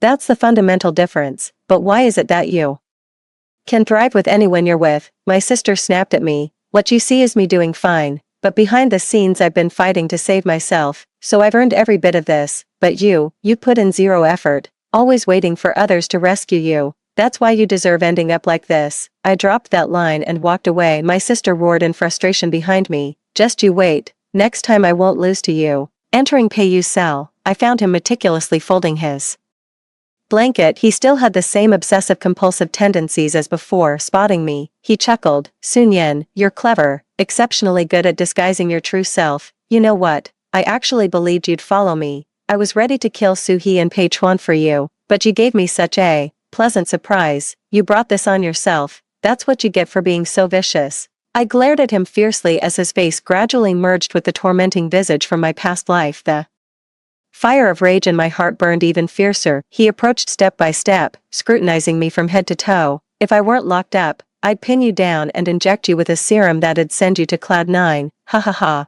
I couldn't take it anymore. Pay you, you'll burn in hell. With that, I turned and fled. Even after leaving the dungeon, I was still panting, haunted by the twisted look on Pei Yu's face. But at least in this lifetime, I'm finally free of him. Pei Chuan came home in the evening drunk. He staggered into the room and collapsed onto me, sending us both tumbling to the floor. You're drunk, let me make you some hangover soup. I tried pushing him off, but he didn't budge an inch. His hands were constantly fumbling with his clothes, while those intensely possessive eyes were fixed on me. It instantly dawned on me that he was fully conscious. Pei Chuan, think clearly about what you're doing. We're just business partners. You can't touch me. He clapped a hand over my mouth and whispered in my ear, no matter what, you're my wife. And I'm going to touch you. I shoved him away forcefully. No, I'm divorcing you. Don't touch me. The room fell silent the moment those words were spoken. Pei Chuan's face darkened. I knew you'd leave me. He let go of me as he said this, looking defeated. Sun Yan, you're such a heartless woman. Have you forgotten about me all along? I stared at him in confusion. Do you still remember Chuan Chuan? His words sent me back to my childhood. When I was still in elementary school back then, there was a long-haired boy at school who always wore a face mask. Everyone used to mock him, calling him a sissy. I stepped up to protect him and took him to the hills behind our school. You can't keep being this timid. You've got to learn to stand up for yourself. He slowly looked up at me, removing his mask. Thanks, I'm actually growing my hair out to donate to my aunt. She has cancer. That's when I finally saw his face. I never expected him to be this handsome. I fell for him at first sight, and from then on I followed him every day to protect him. He told me his name was Chuan Chuan. Later, his aunt passed away and he moved away. All these years, I've been searching for you. It wasn't until the day I could hear your thoughts that I realized you were the one I'd been looking for, because yours are the only thoughts I can hear. I never acknowledged you because I wanted to see if you'd come to me first. I wanted to know if you still remembered me. 11. Until one day, I heard your heart's true voice. You said once you saved up 10 million, you'd leave me. I know I've been avoiding you these past few days because I don't want you to go. As he spoke, his eyes welled up. I never imagined such an incredible coincidence. He can actually hear people's thoughts too. And I realized you could hear my inner voice, so I deliberately thought those things to confirm it. I looked at him with guilt. I'm sorry for using you. I was just terrified of being abandoned again. That's why I planned to leave once I'd saved enough money. So are you still leaving me now? I shook my head. I wanted to leave before because I thought he didn't love me, that staying would only bring unhappiness, and I'd be better off on my own. But now I've learned he's Chuan Chuan, and that he's been waiting for me all along, so I won't leave anymore. It suddenly dawned on me why he had resisted my sister so fiercely in our past life. He must have known it wasn't me. That's why he wouldn't touch her. As this thought crossed my mind, I felt his warm lips press against my cheek. He whispered softly, Sun Yan, stay with me forever. My eyes grew moist. Yes, we'll stay together for a lifetime. Thank heavens for giving me a second chance. So I didn't miss out on my beloved. Story 2. During the post-college entrance exam summer vacation, my boyfriend wanted to go explore the Qinling mountain caves. I tried to dissuade him from going. Others got trapped in the caves and died on the spot. Only my boyfriend and I narrowly escaped. Years later, we graduated smoothly and began discussing marriage. On my wedding day, my fiancé strangled me to death with my own veil. If you hadn't stopped me from going on that expedition back then, Yaya wouldn't have died. It turned out he'd always resented me for stopping his adventure, blaming his white moonlight's death on me. When I opened my eyes again, I'd been reborn on the day of that fateful expedition. The underground cave was pitch black, bottomless in its depth. My boyfriend panted excitedly and asked me eagerly, Darling, should we keep going forward? Should we keep going forward? Hearing my boyfriend's voice, I immediately shivered. In my memory, I was strangled to death by him in the hotel's wedding venue under the witness of family and friends. My boyfriend lifted my veil. I closed my eyes, waiting for the kiss, but the next second my boyfriend suddenly lunged, viciously tightening the veil around my neck, veins bulging in his palms. Bang! The microphone crashed to the floor. The host screamed in terror, and the crowd panicked and fled. My boyfriend pulled the veil tighter, his eyes bloodshot red. I struggled, crying out in confusion, asking, why, Jichin, why do you want to kill me? We went from campus to wedding gowns, saved up millions in savings, and just bought a house. I'm even carrying his child in my womb. Why would he do this? Jichin suddenly exerted force, tightening the veil around my neck. His gaze grew unfocused. I heard his grief-stricken yet resolute voice, if you hadn't stopped me from going on that expedition back then, Yaya wouldn't have died. So that's how it was. He has always resented me for stopping him from exploring the cave during our summer trip in senior year of high school. He even believed I was responsible for the death of his beloved, so he lurked in the shadows for years, deliberately taking revenge on me at the wedding. But if I hadn't stopped him back then, we're all going to die in this cave, darling. My boyfriend's call snapped me back to reality. I've truly been reborn. This is the 4th day of our summer vacation trip exploring the Qinling Mountains. At this moment, we are currently in a cave more than 300 meters underground. The air is thin, and the surroundings are cold and pitch black. Only the faint glow from the searchlight above remained. I spoke coldly, Ji-chen, aren't you the team leader? Why ask for my opinion, since you're so determined to rush to your doom?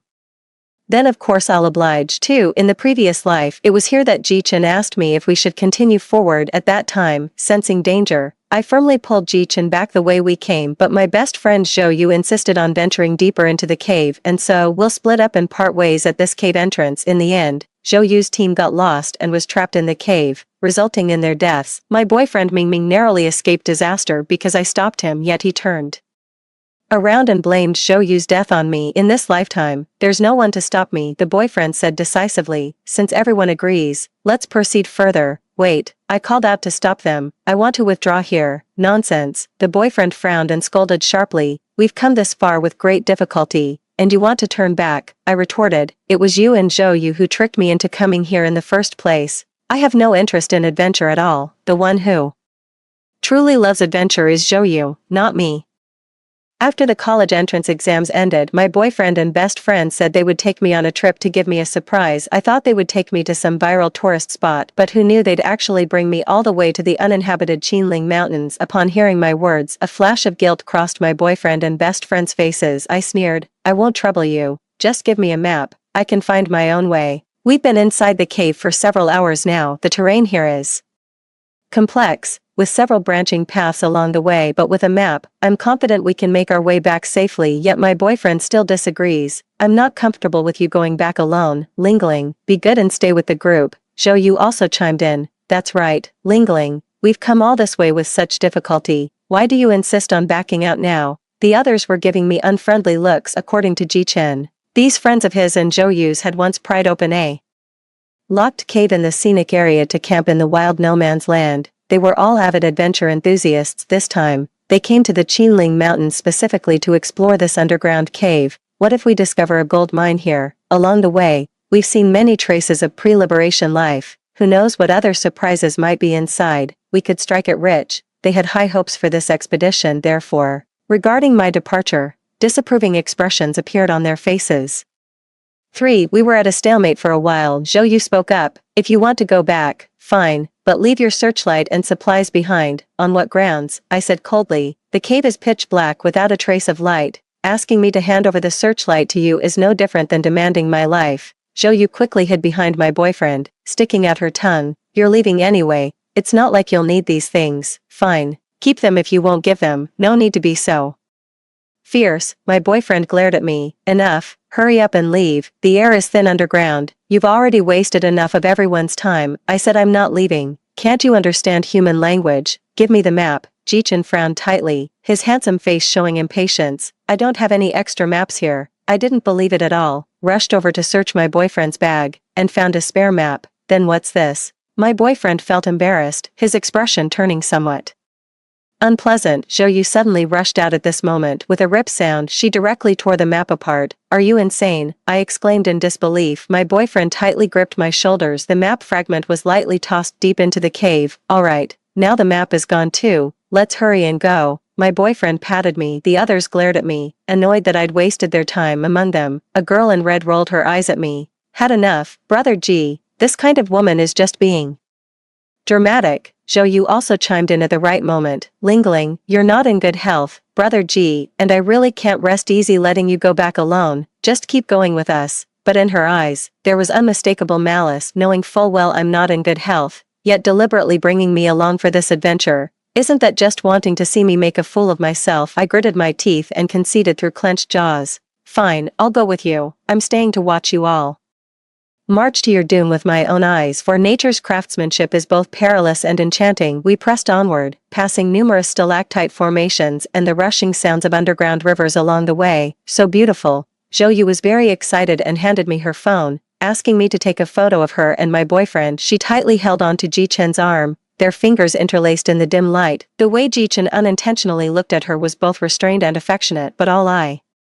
want to do is vomit. Ji Chen and Zhou were my high school classmates after the college entrance exams. It was only with Zhou's help that I confessed to Ji Chen, but who would have thought they were actually having an affair? Now that I've been reborn, I finally understand. They were just taking advantage of my family's wealth and my generosity to friends, deliberately conspiring to cheat me out of money, treating me like a fool. I threw my phone directly onto the ground, letting Ji Chen glare at me with a livid face. Besides stalactites, the cave also contains traces of 20th century human activity. Someone excitedly pointed and shouted, "There's another saltpeter maker." Continuing downward, the cave entrance began to narrow. I glanced at the Beidou watch on my wrist. Currently, we've reached a depth of 400 meters underground. In my previous life, I didn't venture this deep into the cave. Under the searchlight's glow, I carefully examined the surrounding stone walls. My family owns a mining company, so I've been familiar with various ores since childhood. The rock wall here shows obvious quartz vein mineralization, with faint hints of green and gold. The green coloration could potentially indicate associated minerals. As for that streak of gold, thinking of one possibility, my palms began to sweat. Could it be a gold mine? 5. The people ahead walked farther away, not noticing the pause in my steps. Suppressing my pounding heart, I pretended nothing had happened and continued following them. We took another break at a slightly wider cave opening. Having walked this far, I'm already feeling some chest tightness due to insufficient oxygen levels. Ji Chen held the map and gestured. The cave ahead is called the Labyrinth of Death. No one has ever explored this place before. Zhou also got excited, tugging at Ji Chen's arm and shaking it. When we make it through the entire Labyrinth of Death, let's rename it after both of us. Ji Chen's gaze softened. Alright, I'm afraid they won't have this opportunity. In the previous life, Zhou and the others met their end here. The death maze has complex terrain, with cave passages averaging less than 80 centimeters in diameter. Even the most professional explorers can't take it lightly, especially since they were just a group of amateur explorers, not even properly equipped. After resting for 15 minutes, Ji Chen led the team to set off again. He excitedly stuck his head into the tunnel. It's a bit narrow here, you'll need to suck in your stomach to get through, he cautioned the people behind him. Then, he slowly felt his way forward, inching along with slight body movements, finally making it through the narrow passage. It's quite spacious up ahead, you can come through now. Zhou followed closely behind. The others filed in one after another, following them. When it was my turn, I pretended to be anxious and shouted, "It's too narrow here. I can't get through." Zhou covered her mouth and mocked, "I told you girls shouldn't weigh over 100 pounds. Lingling, your waist is so thick, you definitely can't fit through." Bullshit. With my height of 1.7 meters and weight of 50 kilograms, do I still count as fat? Ji Chen turned his head and said, "Give her a hand. The one in front of me is that girl in red. What a burden." She rolled her eyes at me and gave my arm a perfunctory tug. "Brother Ji, I can't pull her. It's no use." Ji Chen had no choice but to say to me, "Then how about you wait here for us?" A proper expedition team would never leave a member behind. The cave is dangerous. Getting separated from the main group without sufficient supplies could easily be fatal. Fully aware of what was about to happen, I simply said, "Alright." Then I sat there calmly, conserving my energy. Ji Chen and his group continued exploring the cave, moving farther away from me. Through the thick stone wall I heard the muffled voices of him and Zhou. "There's a fork ahead. Wait. Let me check the map. Brother Ji, the left path is wider. We should take the left." After a moment, Ji Chen said dotingly, "Yaya is so smart. Alright, everyone follow me. There's another narrow path ahead. Everyone, remember to inhale as you pass through." Just like before, but the next second Ji Chen's voice suddenly became distorted with terror. "No, it's a dead end ahead. Quick, retreat." 6. Chaos erupted inside the cave. The path Ji Chen led them through was a narrow passage no wider than 60 centimeters, with a downward slope of about 30 degrees. The cave winds and twists, making it difficult even for adults to turn around. Now, they had no choice but to turn back and attempt to climb up again. The girl in red, who was originally at the end of the line, now found herself at the front, panting heavily. She squeezed past the protruding rock wall, poked her head out of the cave entrance, drenched in sweat, and yelled at me, "No common sense, don't you know to give me a hand?" I nodded. "Oh." Then, I walked over to her side just as she had done to me earlier. My fingers lightly brushed her arm. "Oh dear, I can't pull it." The girl in red angrily punched the wall in frustration. "Haven't you eaten? Put some strength into it." The people behind grew impatient and forcefully pushed the girl in red forward, but due to the angle, the girl in red's hip bone scraped heavily against the stone wall. "It hurts, stop pushing me." When she emerged from the stone wall, there was a bloodstain spreading on the side of her pants near the hip, and her right ankle was sprained. She sat there glaring at me resentfully. The others, in their haste, didn't fare much better when they came out, each bearing various degrees of scrapes and bruises. Finally, only Zhou Yu and Jichen remained in the cave. How could this be a dead end? The map clearly shows it's right here. Zhou Yu continued to argue stubbornly. Jichen comforted her. "It's all right, let's get out first." I used the flashlight to illuminate the tunnel, only seeing Zhou Yu's legs flailing incessantly. Good grief, they went in head first. For a moment, I was at a loss for words. This tunnel slopes downward. Logically, it's best to enter feet first to avoid getting stuck in an upside-down position. After all, it's possible for a person to die from being upside down for an extended period. Jichen kept trying to push Zhou Yu outward with his feet, but due to the cramped space and obstructed vision, he couldn't see exactly where Zhou Yu was behind him, making his efforts futile and only wasting energy. A few minutes later, the others rested and went to help as well. They took turns pulling Zhou Yu's legs, yanking backward with all their strength. Zhou Yu also cooperated by wriggling her body, but she remained firmly stuck against a protruding rock, not budging an inch. After several failed attempts, others also waved their hands in exhaustion, panting heavily. "No way, this is too exhausting." The girl in red grew somewhat fearful. "Maybe we should call the police. Is that really necessary? We'll definitely get out," Jichen declared loudly. "Don't worry, I'm perfectly fine now. Once everyone's rested, we'll tie the rope to Yaya's feet and try one more time." The others also saw no need to call the police, so they drank some mineral water, massaged their sore muscles, and adjusted their breathing. I took out a piece of compressed biscuit from my backpack, glancing at my watch out of the corner of my eye. It was 3 p.m. Jichen had been trapped for 15 minutes. 7 After resting once more, following Jichen's instructions, the others tied the rope around Zhou Yu's legs and pulled backward with all their might. 1, 2, 1, 2. I stood at the very end, loosely holding the rope with both hands, pretending to exert force like everyone else. Zhou Yu let out a scream of pain. After roughly a dozen such tugs, her entire body finally slid backward a short distance. It moved. The others were greatly encouraged and once again pulled the rope together. With concerted effort, Zhou Yu pressed both hands against the rock wall, exerting all her strength as her body gradually inched backward. In the end, the others discarded the rope, grabbed her ankles, and forcefully pulled her out. "Ah!" Zhou Yu let out a sharp scream. "What's wrong?" The girl in red stepped forward to check, only to see a deep streak of blood on Zhou Yu's cheek. "My face got cut by the rocks," Zhou Yu cried out. Her once delicate face now bore a bloody mark stretching from the corner of her eye to her mouth, with flesh torn outward. "Who has something to stop the bleeding? Quick, look around." The crowd clamored, but after searching for a long time, none of these amateur explorers had thought to bring a bottle of alcohol. Finally, Zhou Yu could only take a tissue and, sobbing, pressed it against the wound. After comforting Zhou Yu, someone asked Jichen, "Brother Ji, are you okay now?" "I'm fine. What about Yaya? Has she gone out?" After receiving an affirmative answer, Jichen finally felt at ease. Only then did the others begin preparing to rescue Jichen. The beam from the high-power flashlight illuminated the tunnel. Everyone leaned forward to look. The gray rock walls on both sides tightly encased Jichen. His upper body was wedged into an unknown tunnel passage, leaving only his lower half trapped in the passage where the others were confined. From a distance, he resembled a sandwich cookie, his situation 100 times more dire than Zhou Yu's. Someone had once discussed it. What is the most terrifying way to die in the world? The highly upvoted answer featured an image of a person being twisted and crammed into a toilet. A full-grown adult was forcibly squeezed into the narrow toilet space. The trapped person hunched their back, hugged their legs, with no room to move, left only to await death. This is precisely Jichen's current predicament. At this moment, Jichen spoke up. "Can you come in, tie the rope to my foot and pull me out?" "To tie the rope To Ji-chen's foot, someone would have to enter the cave again headfirst.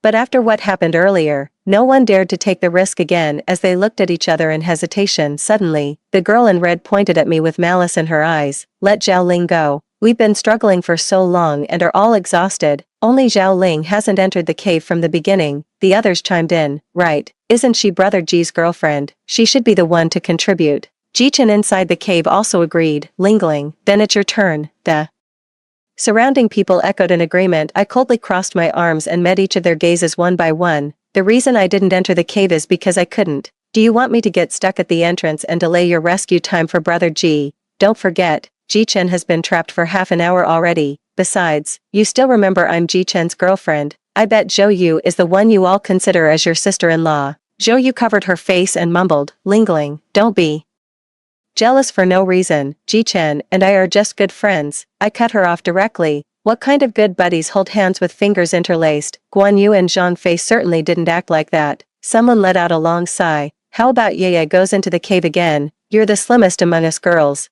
This time we'll hold on to you so you won't get stuck. Zhou Yu however shook her head in terror and stepped back. No, I won't go. Ji-chen waited impatiently for the result and began to urge. Have you all made a decision? I'm having trouble breathing. Finally, a lean-framed young man volunteered to enter the cave. He tied the rope around Ji-chen's feet and emerged from the cave unscathed. After a close call outside the cave passage, everyone began pulling with all their might again. 1, 2, the rope tightened and loosened under the strain, sweat pouring down everyone's foreheads. The rope slowly moved backward a short distance. It's working, Ji-chen shouted excitedly to the outside. I've moved out a bit. Everyone continued to pull the rope with great effort, but the next second, the rope suddenly snapped under the tremendous force. Bang! The broken rope whipped fiercely across the face of the person at the front of the line. All of us suddenly lost strength and collapsed to the ground. As the rope snapped and gravity took over, Ji-chen slid further into the cave, his body tightly wedged against the rock wall. Brother Ji,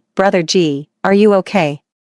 Ji-chen responded with difficulty. I'm fine, but the searchlight is broken. We've lost our light source. Don't rush, let's look for another rope. The group took out a new rope and tied it to Ji-chen's leg again, but this time, no matter how much they sweated, they couldn't pull the rope at all. It was truly stuck too tightly. Finally, someone said with a grave expression, we should call the police. 9. After Ji-chen was trapped for 3 hours, everyone finally decided to call the police. Brother Ji, we've called the police. Hang in there a little longer. That's right, the rescue team will definitely find a way. The group remained relatively optimistic, but I didn't share their optimism. This cave was found by Zhou Yu online, located deep in the Qinling Mountains. It took us 2 full days of mountain trails to get here. The rescue team probably won't arrive anytime soon. After hanging up the emergency call, a group of people sat silently on the ground, momentarily speechless. Suddenly, the girl in red tightly grabbed Zhou Yu's collar and shouted, it's all your fault. You misread the map and got Brother Ji trapped. She unfolded the map and pointed. Didn't you say you often go exploring? How could you mistake such an obvious fork in the road? One wide, one narrow. Someone started trying to mediate the argument. Alright. Yaya didn't mean to do it. Zhou Yu began to sob quietly. Ji-chen heard the commotion and still had the mind to comfort Zhou Yu. Don't cry, Yaya, it's okay. But his voice was so hoarse, barely any strength left. During the wait for the rescue team, others occasionally tried pulling the rope, but without any effect. All attempts ended in failure. Having lost the searchlight, Ji-chen was trapped in a narrow, pitch-black space for a long time, unable to see anything. Gradually, his voice took on a tinge of fear as he kept asking us, are you still there? 5 hours later, the rescue team arrived. They were faster than I expected. They must have used a helicopter. The rescue team leader asked us, who among you is close to him? Talked to him for a while to help calm his emotions. Just then, Ji-chen's hoarse voice came from inside the cave. Yaya, are you there? Everyone then turned to look at Zhou Yu, but she stepped back in tears. No, I won't go. The rescue team leader persuaded. He's been trapped for 7 hours now. Aren't you his friend? Couldn't you help him? Don't worry, we'll ensure your safety. Zhou Yu broke down and shouted, I won't go. I want to leave. I want to get out of this damned place. Ji-chen fell silent. 10. One of the rescue team members put on his gear and climbed into the tunnel holding a drill in his hand. He continuously chiseled at the rock wall, seemingly trying to expand the cave space. However, because the rock wall was too solid, after 5 minutes of drilling, the cave only had a few more scratches. The rising dust danced under the illumination of the headlamp. Ji-chen choked and coughed violently several times. No, the rescue team members shook their head. The drill can't penetrate, and the dust and debris would pose a suffocation risk to him. Seeing this, several other rescue team members began using protruding rocks to secure pulleys. The rescue team leader took a moment to explain to us, "We'll use a pulley to pull him up. Don't worry, we've rescued over a dozen expedition teams this way. Your friend will be safe and sound." It's currently 9:45 p.m. G.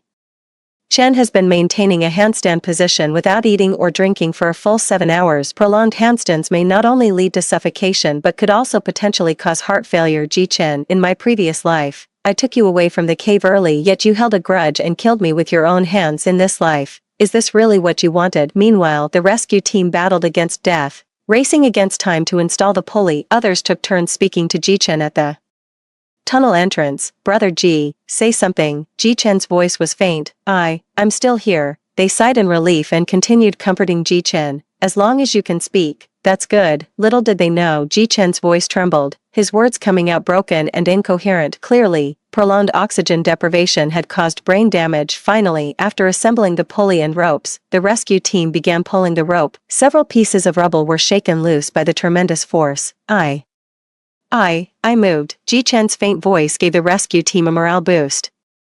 The rescue team pulled the rope with even greater effort, while others encouraged Ji Chen, "Hold on." To ease Ji Chen's nervousness, the rescue team members initiated a conversation with him. "You mentioned you're 18 this year and just finished the college entrance exam. How did you do?" "I scored over 600, enough to get into a 985 university." "Impressive. What major did you apply for?" "I applied for computer science. My mom said it's easier to find jobs in this field, and eventually, I could earn hundreds of thousands a year." "Alright, young man, you've got a bright future ahead." Suddenly, with a bang sound, Ji Chen let out a painful howl. "What's wrong?" Initially, Ji Chen's lower body was in the previous tunnel, but because the rope had snapped earlier, he had descended further down. As a result, there was an angular difference between his legs and the previous tunnel. If the rescue team continues to exert force, his legs will only slam hard against the rock wall. After analyzing the current situation, the rescue team leader said with a serious expression, "If we want to continue rescuing him, we'll have to break his legs." 11 gasps immediately sounded around them. "No way, are you fucking here to save people or to kill them?" The rescue team captain was shoved backward. After steadying himself, he shouted sternly, "This is an emergency. Who has time for jokes with you?" Zhou Yu retreated to a corner nearby, lowered her eyelashes, and pretended not to hear anything. But the next second, the angry crowd immediately turned their spears toward her. "Zhou Yu, you clearly can't read a map, so why did you point randomly? It's all your fault that Brother Ji ended up like this." Zhou Yu was slapped across the face. She had remained silent all this while. At this moment, she finally erupted, leaping up abruptly. "Had enough of the insults. When will this ever end? Ji Chen is just my lapdog. I can order him around however I want. Why should you care?" "Stop arguing," Ji Chen panted heavily, interrupting them. "Isn't there any other way?" The rescue team leader rubbed his temples and sighed. "No choice. The tunnel is too narrow. Our team can't reach that deep. We can only use pulley traction." Ji Chen's voice began to tremble. "Can't we try some other method? I'm only 18 this year, just finished the college entrance exams. If my leg gets broken, how am I supposed to go to university?" The situation immediately reached a deadlock. The rescue team made several more attempts to pull the rope. Without exception, Ji Chen's legs repeatedly collided with the stone walls, leaving them almost dripping with blood. After a full hour of struggle, I faintly heard a boom sound. "Was that thunder?" I asked with a trembling voice. Others glared at me and scolded. "Brother Ji has been trapped for so long, and you're still worried about thunder?" But the rescue team members instantly changed their expressions. One of the rescue team members couldn't help but curse. "Don't you cave explorers know what consequences rain can bring? Underground caves are natural connected vessels. When it rains, the water level in subterranean rivers rises. If we don't leave in time, we'll all drown." Daring to enter the cave without knowing anything, "You're really here to throw your life away?" Hearing this, Zhou Yu was the first to react. She grabbed the rescue team leader's arm fiercely. "Forget about Ji Chen. Get us out of here first." The girl in red took a deep breath. "Zhou Yu, how can you be so selfish? Are you suggesting we abandon Brother Ji?" Zhou Yu yelled. "What else? Whether he lives or dies is none of my business. Are you only satisfied if we all drown here?" The rescue team leader pushed Zhou Yu aside and contacted the ground rescue members via walkie-talkie. After a brief communication, he turned back with a grave expression. The light rain will turn into heavy rain in an hour and a half. It takes at least an hour for us to return, so we only have half an hour left for him. Another deafening boom sound. It struck close to our ears as if divine wrath. At this moment, after a long silence, Jichen finally spoke. Everyone present clearly heard his hoarse voice. Then, just break my legs. 12. Jichen's parents were rushing to the Qinling Mountains. The rescue team contacted members on the ground via radio,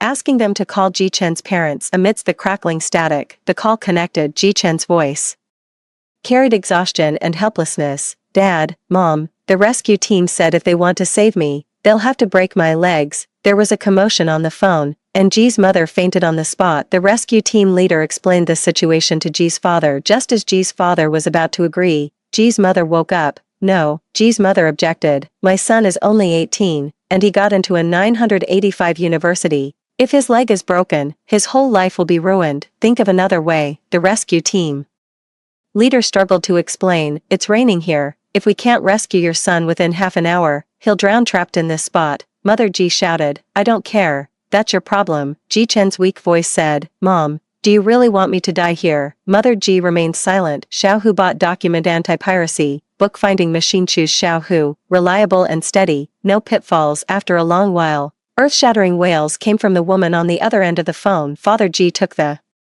phone and said tremulously to the rescue team, go ahead. After obtaining consent, the rescue team began preparing to break Ji Chen's leg. Rescue team members entered the tunnel and started wielding sharp tools. Bang, bang, bang. The commotion inside the tunnel was terrifying. The rain is getting heavier. Move quickly. The rescue team leader gripped the radio tightly and urged. Ji Chen let out screams of agony. Thick, sticky blood slowly flowed, mixing with the dripping rainwater in the cave, before disappearing into the underground river. After about a dozen strikes, the rescue team member wiped the sweat off his brow. All right, his leg is already broken. Let's keep pulling the rope. The rain grew heavier, pounding against me through the raincoat. Everyone remained silent. Only the rescue team's heavy panting could be clearly heard. A full 8 hours later, Jichen was finally freed. His lips were purple, his face deathly pale, his legs limp. He nearly collapsed while being supported and led away by the rescue team. He cast a heavy, profound glance at Zhou Yu. Zhou Yu was frightened by that icy stare and kept retreating. And no, it's not my fault. You chose that path yourself. You got stuck on your own. Jichen found strength from somewhere unknown. As he passed by Zhou Yu, he suddenly lunged at her, his hands gripping her neck. After all I've done for you, this is how you treat me. You're the one who wanted to go exploring.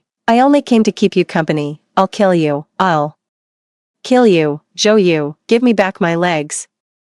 The two men rolled on the ground, mud soaking their clothes. The rescue team hastily pulled Jichen up. Stop fighting, hurry and leave. The water level is already rising. Zhou Yu sat up sideways, clutching her throat in terror, coughing violently until tears welled in her eyes. Yet no one cared about her anymore. Someone muttered a soft curse. No one knew who. Serves you right. In the oppressive atmosphere, the rainstorm has arrived. The rock wall became slippery due to the rain, making it difficult to climb. Fortunately, the rescue team had ropes and other equipment, so our return journey was relatively smooth. During the climb, I glanced back. The tunnel where we had just been standing was now completely submerged by rainwater, with waves swaying and drifting. Finally, led by the rescue team, we safely returned to the surface. A dozen rescuers had been waiting for a long time, and they quickly placed Jichen on a stretcher and carried him into the vehicle. Someone took my hand and led me up. Boom. The moment my feet touched the ground, another thunderclap sounded. The torrential rain obscured my vision,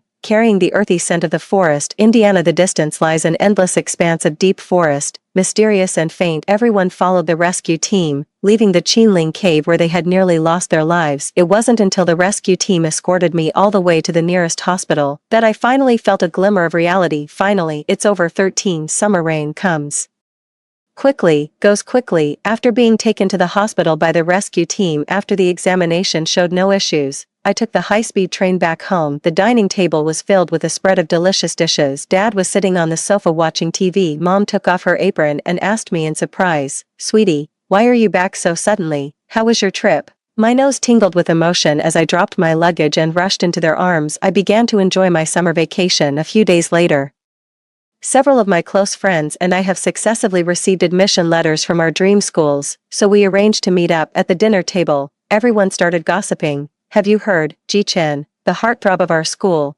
broke both his legs. He's currently receiving treatment at the provincial hospital. My chopsticks paused mid-air. What? He just got into a top-tier university. How tragic. Yeah. I heard his mom keeps crying by his hospital bed. After the dinner gathering ended, I made a detour and went to the provincial hospital. Ji-Chen lay on the hospital bed, staring blankly out the window. Beneath the blanket were his legs, brutally broken while he was still alive. The summer heat was oppressive. A faint stench emanated from his bedding, likely because the caregiver hadn't changed his sheets promptly in the previous life. Ji-Chen graduated from a prestigious university and worked at a top-tier company, being the pride of his family and friends. Now, however, he's fallen into such dire straits that he resembles a stray dog. When he saw me, a glint flashed through Ji-Chen's eyes. Why have you come? I'm breaking up with you, I said. After all, you were only with me because of Zhou Yu, right? During our time together, the two of you have taken plenty of money from me. Ji-Chen lowered his handsome face. I never thought Zhou Yu was that kind of person. He curled his lips in a sarcastic smirk. You're still the one who treats me best. When I was with you, I didn't know how to cherish it. I didn't speak. Ji-Chen spoke again, lingering. Can you come over and let me take a good look at you? I pretended to comply and took a step forward, but in the next instant, a cold glint flashed. He actually pulled out a fruit knife from under the quilt and stabbed straight at my chest. Why? He seemed like a beast that had broken free from its reins, his expression frenzied. Why didn't you persuade me to leave the cave this time? 14. With a clang sound, I kicked the fruit knife out of Ji-Chen's hand. Before I could subdue him, his weak legs gave out, causing him to fall straight off the bed. Now, he's nothing but a useless cripple. I rolled my eyes. After being reborn once, you really haven't improved at all, only capable of impotent rage, he exclaimed in shock. You've been reborn too, I sneered. We're all adults here. Do you really need someone else to take responsibility for your choices? Go ahead and tell me, why should I persuade you to leave the cave? What am I after? To have you strangle me with your own hands at our wedding? Ji-Chen, oh Ji-Chen, you're truly a man-child. Even glancing at you makes me sick. After saying this, I walked straight out of the hospital room, leaving only Ji-Chen sitting on the floor, shouting in resentment. Thanks to being rushed to the hospital in time, although Ji-Chen's leg was broken, he successfully survived the complications and managed to keep his life. After summer vacation, he went to register at the university he was admitted to. However, his identity as a disabled person ultimately brought him many inconveniences. First, the student dormitory doesn't have an elevator, so his wheelchair couldn't enter the dorm, forcing him to rent outside. Secondly, he couldn't participate in military training either, missing the best opportunity to build relationships with classmates. Not to mention his sensitive and proud personality. Every time he went out in his wheelchair, he always attracted others' attention. Even when others meant no harm, Ji-Chen still felt they looked down on him. At first, he tried to prove himself through academic achievements, but those 8 hours trapped in the Qinling cave caused irreversible brain damage. He found his mind becoming increasingly sluggish. Sometimes staring at the words in a book for too long can make you dizzy,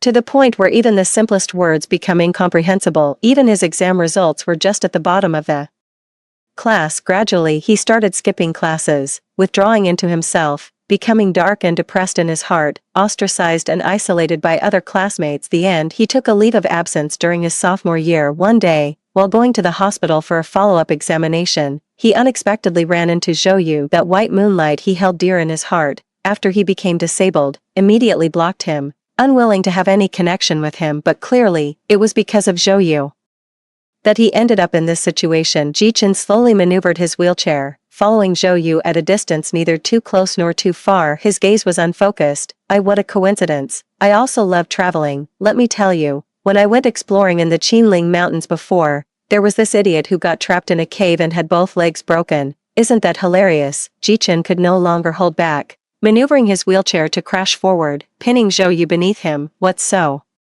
funny? I was just accompanying you on an adventure.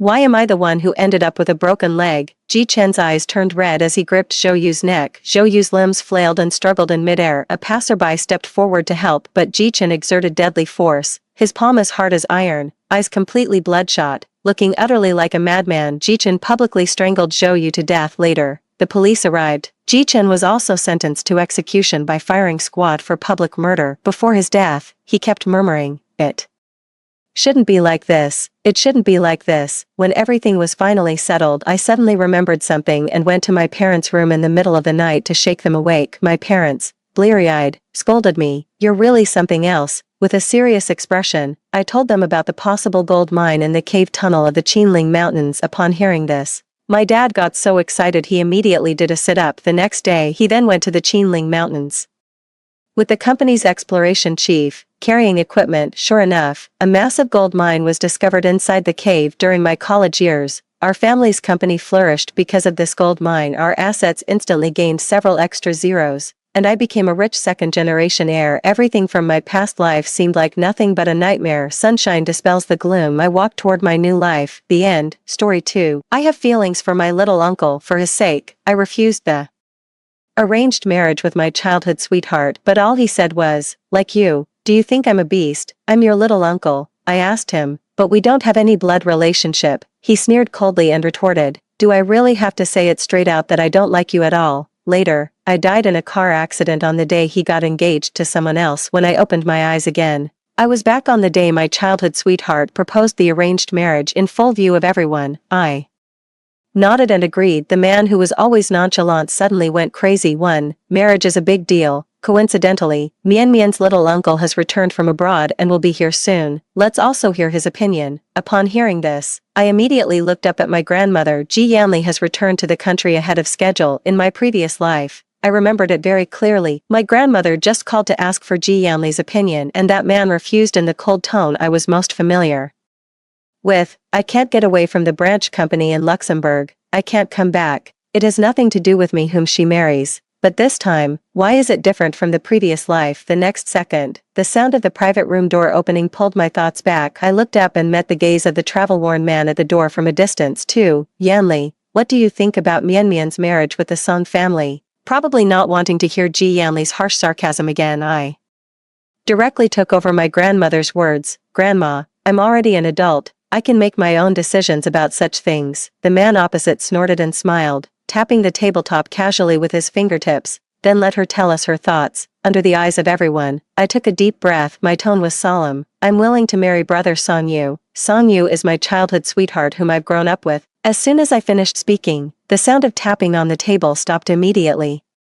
Ji Yanli stared at me without blinking. Grandma's voice sounded at the right moment. Since you also like your brother Song Yu, then Grandma doesn't have much else to say. I ignored Ji Yanli's gaze and nodded at Grandma and the others. Brother Song Yu just sent me a message saying he's waiting for me at the door, so I'll be leaving now. Stop. Ji Yanli, who had been silent for a long time, suddenly spoke, ignoring the strange looks from others. He walked straight up to me. He looked down at me.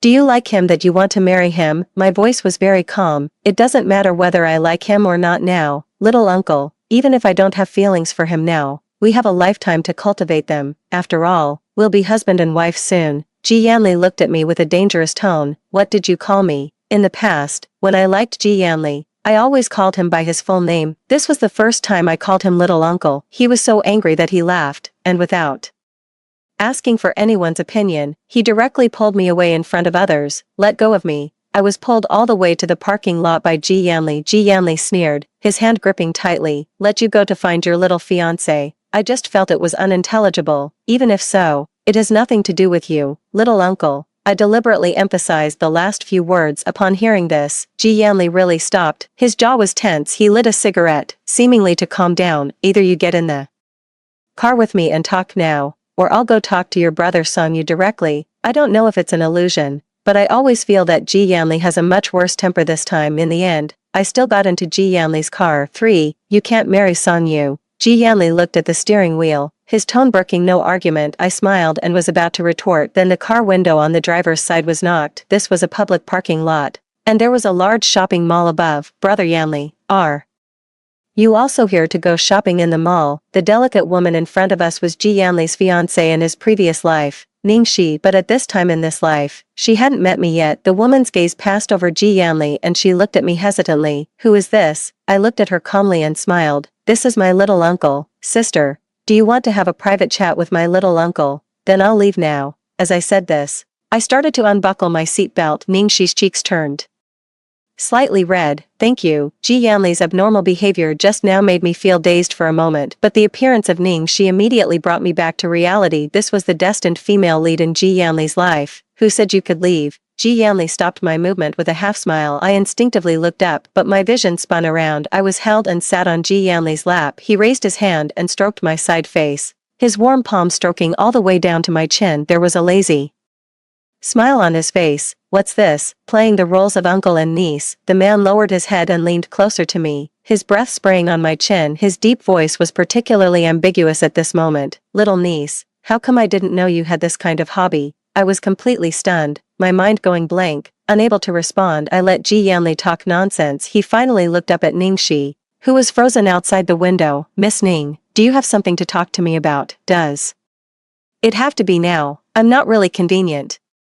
After saying this, he held me and adjusted the seat backward, the hint being very obvious. Ningxi took 2 steps back with a pale face. Brother Yanli, how can you hold another woman? Don't you know that I like you? Ji Yanli turned his head and sneered. He seemed to think what she said was absurd. Listen, Ningxi, your liking me has nothing to do with me at all. Stop hovering around me like a fly, please. He deliberately emphasized the word please, and his repulsion towards Ningxi was clearly shown. I slowly came back to my senses. This was very wrong. Even if Ji Yanli disliked a woman, he had never made her so embarrassed in public. What's more, it was his fiancée whom he was engaged to in his previous life. While I was still thinking about it, Ningxi had already run away with tears in her eyes. Little uncle, can you let me go now? I just regarded him as using me as a shield. Ji Yanli's phone rang at this moment. Instead of letting me go, he held me even tighter. He used his other hand to answer the phone. Grandma's voice came from the other side. Yanli, what's the situation between you and Mian? Where did you take her?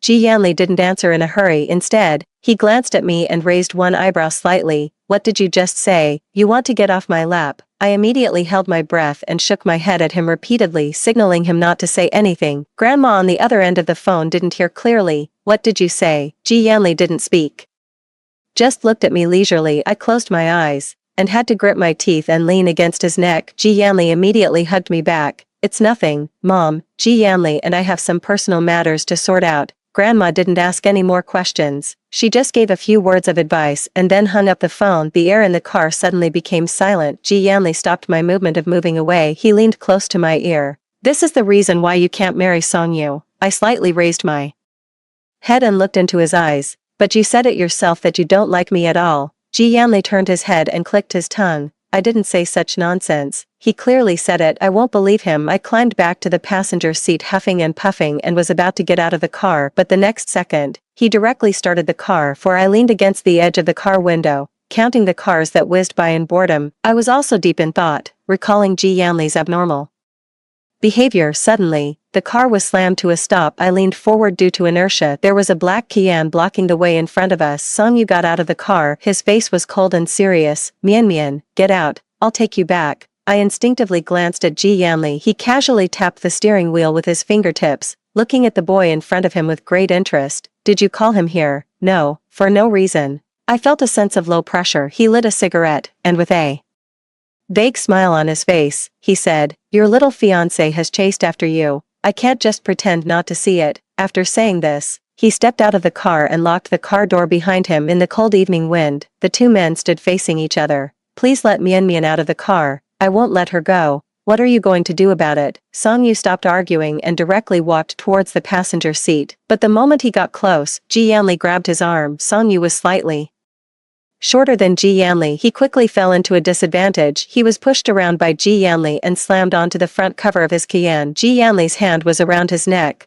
What do you want to do to Mian? Song Yu managed to say. Ji Yanli unhurriedly flicked the ash off his cigarette with his other hand and crushed the cigarette butt on the car. Maybe I didn't make myself clear before. Stay away from her. This is my last warning to you. She's mine. She belongs to herself. Song Yu spat out the words one by one. Ji Yanli laughed softly and increased the strength in his hand. I finally found the spare key in the car, opened the door, and ran over in a hurry. Little uncle, let him go, I said as I tried to pull his hand away, but the man didn't move at all. Song Yu was already on the verge of death. In a rush, I had to bite Ji Yanli's wrist. He finally let go. I quickly helped Song Yu up. Do you really feel sorry for him that much? Behind me came Ji Yanli's emotionless voice. I'm also injured. Can't you see it?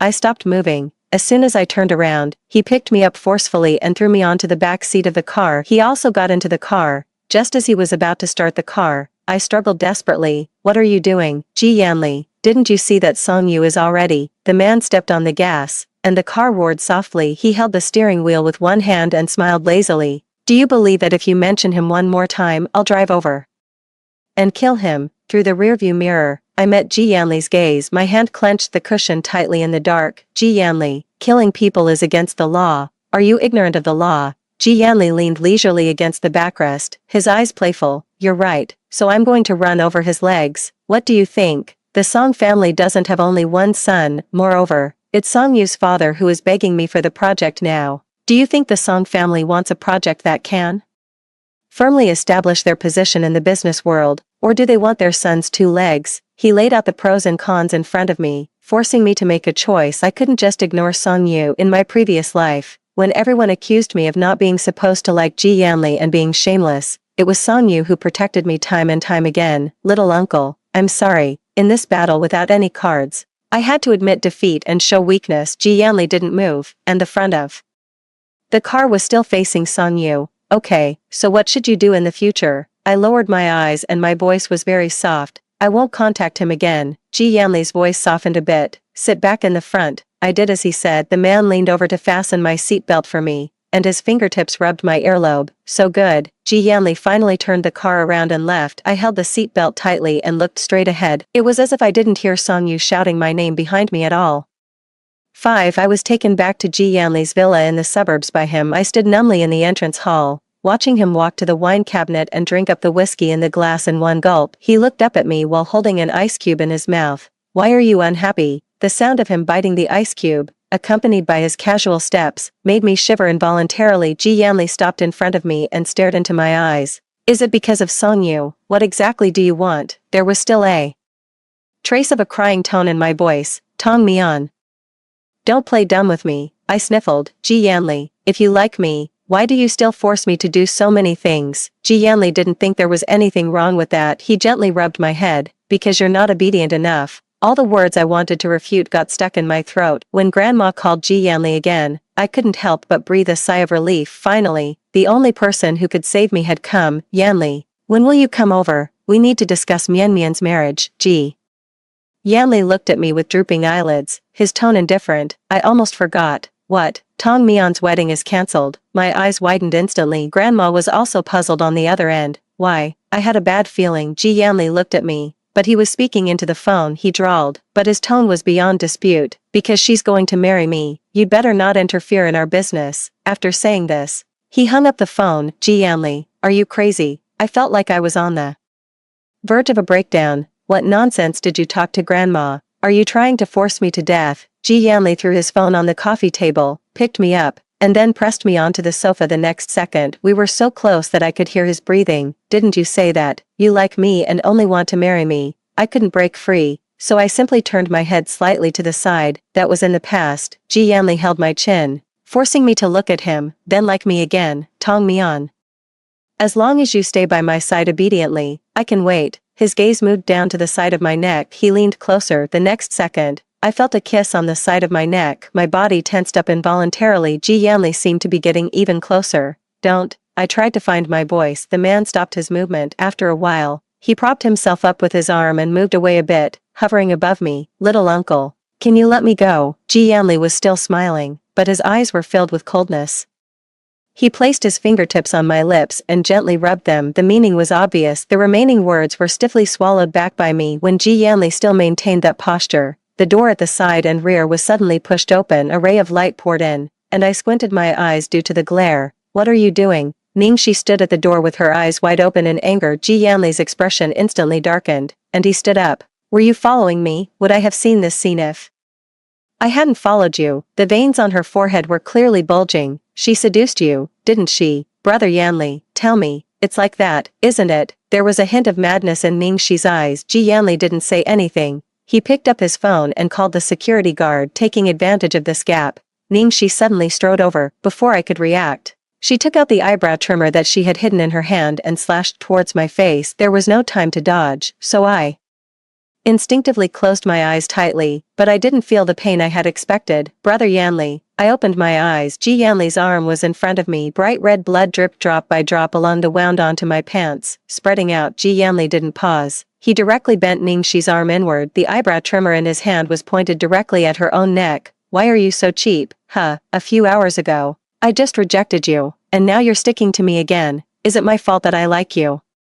Ningxi was forced to take step by step backward, and even a bloody mark had been pressed out on her neck by the blade. You'll soon know if it's wrong or not. Ji Yanli let out a soft laugh and threw Ningxi away. I heard the approaching sound of footsteps. The security guards arrived and took Ningxi away while apologizing. She was in a sorry state, but she was still crying and looking at Ji Yanli. Were you scared? Ji Yanli put away his usual carefree attitude and was rarely serious. Did she touch you? I stared blankly at the man who was crouching in front of me, looking rather nervous. I spoke slowly. You're the one who's injured. It seemed that he only noticed his wound at this moment. Half an hour later, the doctor left after bandaging the wound. I opened my mouth, with mixed emotions. Thank you, little uncle. Ji Yanli was not affected by the wound at all. He took out a cigarette and bit it. There was a slight mocking smile in his voice. You already hate me enough. If you got injured because of me, you'd probably hate me to death, wouldn't you? How could I give you that chance? I ignored his awkward words that were the opposite of what he really meant. I just stared at the bandaged part of his wound and remembered a lot of things. I initially fell in love with Ji Yanli just because he was kind to me when I was blocked by hooligans in high school and they tried to give me love letters. Ji Yanli specifically staked them out for a week. After finding them, he gave them a good lesson. When my university supervisor replaced my scholarship quota with someone else's, Ji Yanli didn't say something like, it's not much money anyway, I'll give you 10 times that amount. Instead, he seriously helped me get back my justice and the scholarship. The atmosphere was unexpectedly relaxed. I was just about to take the opportunity to persuade him to let me go. I accidentally glanced at the phone on the coffee table that kept flashing, indicating that a message had come in. When I picked it up and opened it, I suddenly froze. Song Yu, Mian Mian, I just got home and fixed my phone. Are you okay, Song Yu? Ji Yanli just announced the news that you two are getting married. Are you being forced? Ji Yanli had already announced it. I thought it was just something he casually said to dismiss grandma. I mechanically looked at the man who was playing with his phone. Ji Yanli, what are you doing? He didn't even look up and replied casually, contacting the wedding planner. When did I agree to marry you? The white light from the screen shone on the man's face. He stopped his movement. It was not until the phone automatically turned off the screen that Ji Yanli threw away the phone and walked towards me. Ever since you agreed to the arranged marriage with Song Yu today, I've been very impatient. Don't provoke me anymore. Tong Mian, there are only the two of us in this house. You don't want me to move things forward so quickly, do you? Under his gentle tone was the most deadly warning to me, I think. Probably from that moment on, the last bit of my concern for him was completely exhausted. 7 On the 15th day since I moved in, Ji Yanli came back during working hours. I'm free today. I'll take you to try on wedding dresses. I just ignored the man's words. I hugged my knees and curled up on the sofa, staring blankly at the TV in front of me. During these 15 days, Ji Yanli didn't even lock the door when he went to the company, and he didn't ask the bodyguards to keep watch. He was certain that I didn't dare to run away. In the silent confrontation, Ji Yanli's eyes became darker and darker. Finally, he directly picked me up and put me in the passenger seat. Ji Yanli, is this interesting? He stopped the action of buckling my seatbelt and looked up. I don't like you, and I won't give you any response. Is it interesting for you to perform a monologue all by yourself? Ji Yanli lowered his eyes and smiled softly. It's not interesting. So if you continue to look so listless, click. The seatbelt was fastened, and he raised his hand and gently patted my side face. I'll bring your brother Song Yu over to amuse me. How about that? This was the so-called, like in Ji Yanli's words, an obsessive and pathological possessiveness. He would always only threaten me to make me yield. The car was driving steadily, and I turned my head towards the window. The quiet atmosphere was suddenly broken by a harsh screech of brakes. I was startled for a moment. I turned my head back and just met Ji Yanli's distracted gaze. Can't you drive? Get lost if you can't drive. The car that stopped on the side in front was a dazzling green McLaren, and the owner cursed and turned around and left. A dense chill immediately crept up my spine. The car that caused the accident in which I died unexpectedly in my previous life was a McLaren of the same color. I had originally thought that Ji Yanli's sudden and abnormal behavior was due to the butterfly effect caused by my agreement to the arranged marriage with Song Yu in this life, but now, I have a bold guess, Mian. Ji Yanli leaned over and hugged me tightly in his arms. I could feel his fear. I closed my eyes slightly and then spoke softly. Ji Yanli, you actually remember everything, don't you? I wasn't the only one who was reborn. He clearly paused for a moment, then he hugged me even tighter. His voice was hoarse. Almost every night, I'm awakened by nightmares. When I rushed there in the dream, you were still stuck in the driver's seat. They stopped me and wouldn't let me go to you, until the car exploded. They still didn't rescue you. I just watched helplessly. I felt a little wetness in the crook of my neck. They were Ji Yanli's tears. You were engulfed by the fire in front of me, leaving nothing behind. 8, I think. Maybe I shouldn't have exposed the fact that he was reborn. Ji Yanli had already guessed that I was reborn a long time ago. I lifted the last layer of the half-hidden veil between us, and what awaited me would be an even more terrifying. Ji Yanli, you've always been blaming me, haven't you? Ji Yanli pressed his hands on my shoulders, and the last bit of reason in his eyes was on the verge of collapse. He told me that in the past, he thought it was wrong for me to like him, that it was against morality. He got engaged to Ningxi in order to force me to back down. In fact, he had already fallen in love with me. I sighed. Whether you feel guilty or you've really fallen in love with me, it doesn't matter anymore, Ji Yanli. I met his gaze, and without being petty, I said word by word, the point is, I really don't like you anymore. When I see you, I don't feel the slightest bit of excitement. When you confess to me and say you want to marry me, it just makes me more disgusted. Really. The next second, a sharp pain came from my shoulder. It was Ji Yanli exerting force. Then tell me what to do. Tong Mian, I got a chance to start over. How can I let go? He wouldn't listen to anything. I was so irritable and depressed that I couldn't catch my breath. The matter of trying on wedding dresses was forced to be terminated. Ji Yanli took me back to the villa in silence all the way. He went straight to the wine cabinet and took sip after sip. After drinking about 4 or 5 glasses, he finally calmed down a bit. I knew that Ji Yanli, who was emotionally unstable at the moment, was the most untouchable, but Song Yu ran into this situation. Boss, a person was caught outside the villa. He seems to have been trying to climb over the wall to get in. Bring him in. Song Yu was pushed in by the bodyguards. My breath involuntarily quickened, and I shuddered. Ji Yanli had no expression on his face, but there was a violent aura in his eyes, as if a storm was about to come. Little uncle, please don't hurt him. Before I could finish speaking, I was silenced by the wine bottle that was smashed in front of Song Yu. What did you promise me? I quickly shook my head. I didn't call him. I really didn't contact him. Song Yu stood in front of me with a solemn face. It has nothing to do with Mian. I came here on my own to take her away. Is that so? The corner of Ji Yanli's mouth curved into an arc, showing a hint of insolence. Who do you think you are to want to take her away? She doesn't want to stay here. She's not happy staying by your side. Even if I'm nothing, I will do my best to take her away. Ji Yanli leaned against the wine cabinet obliquely and clapped his hands symbolically.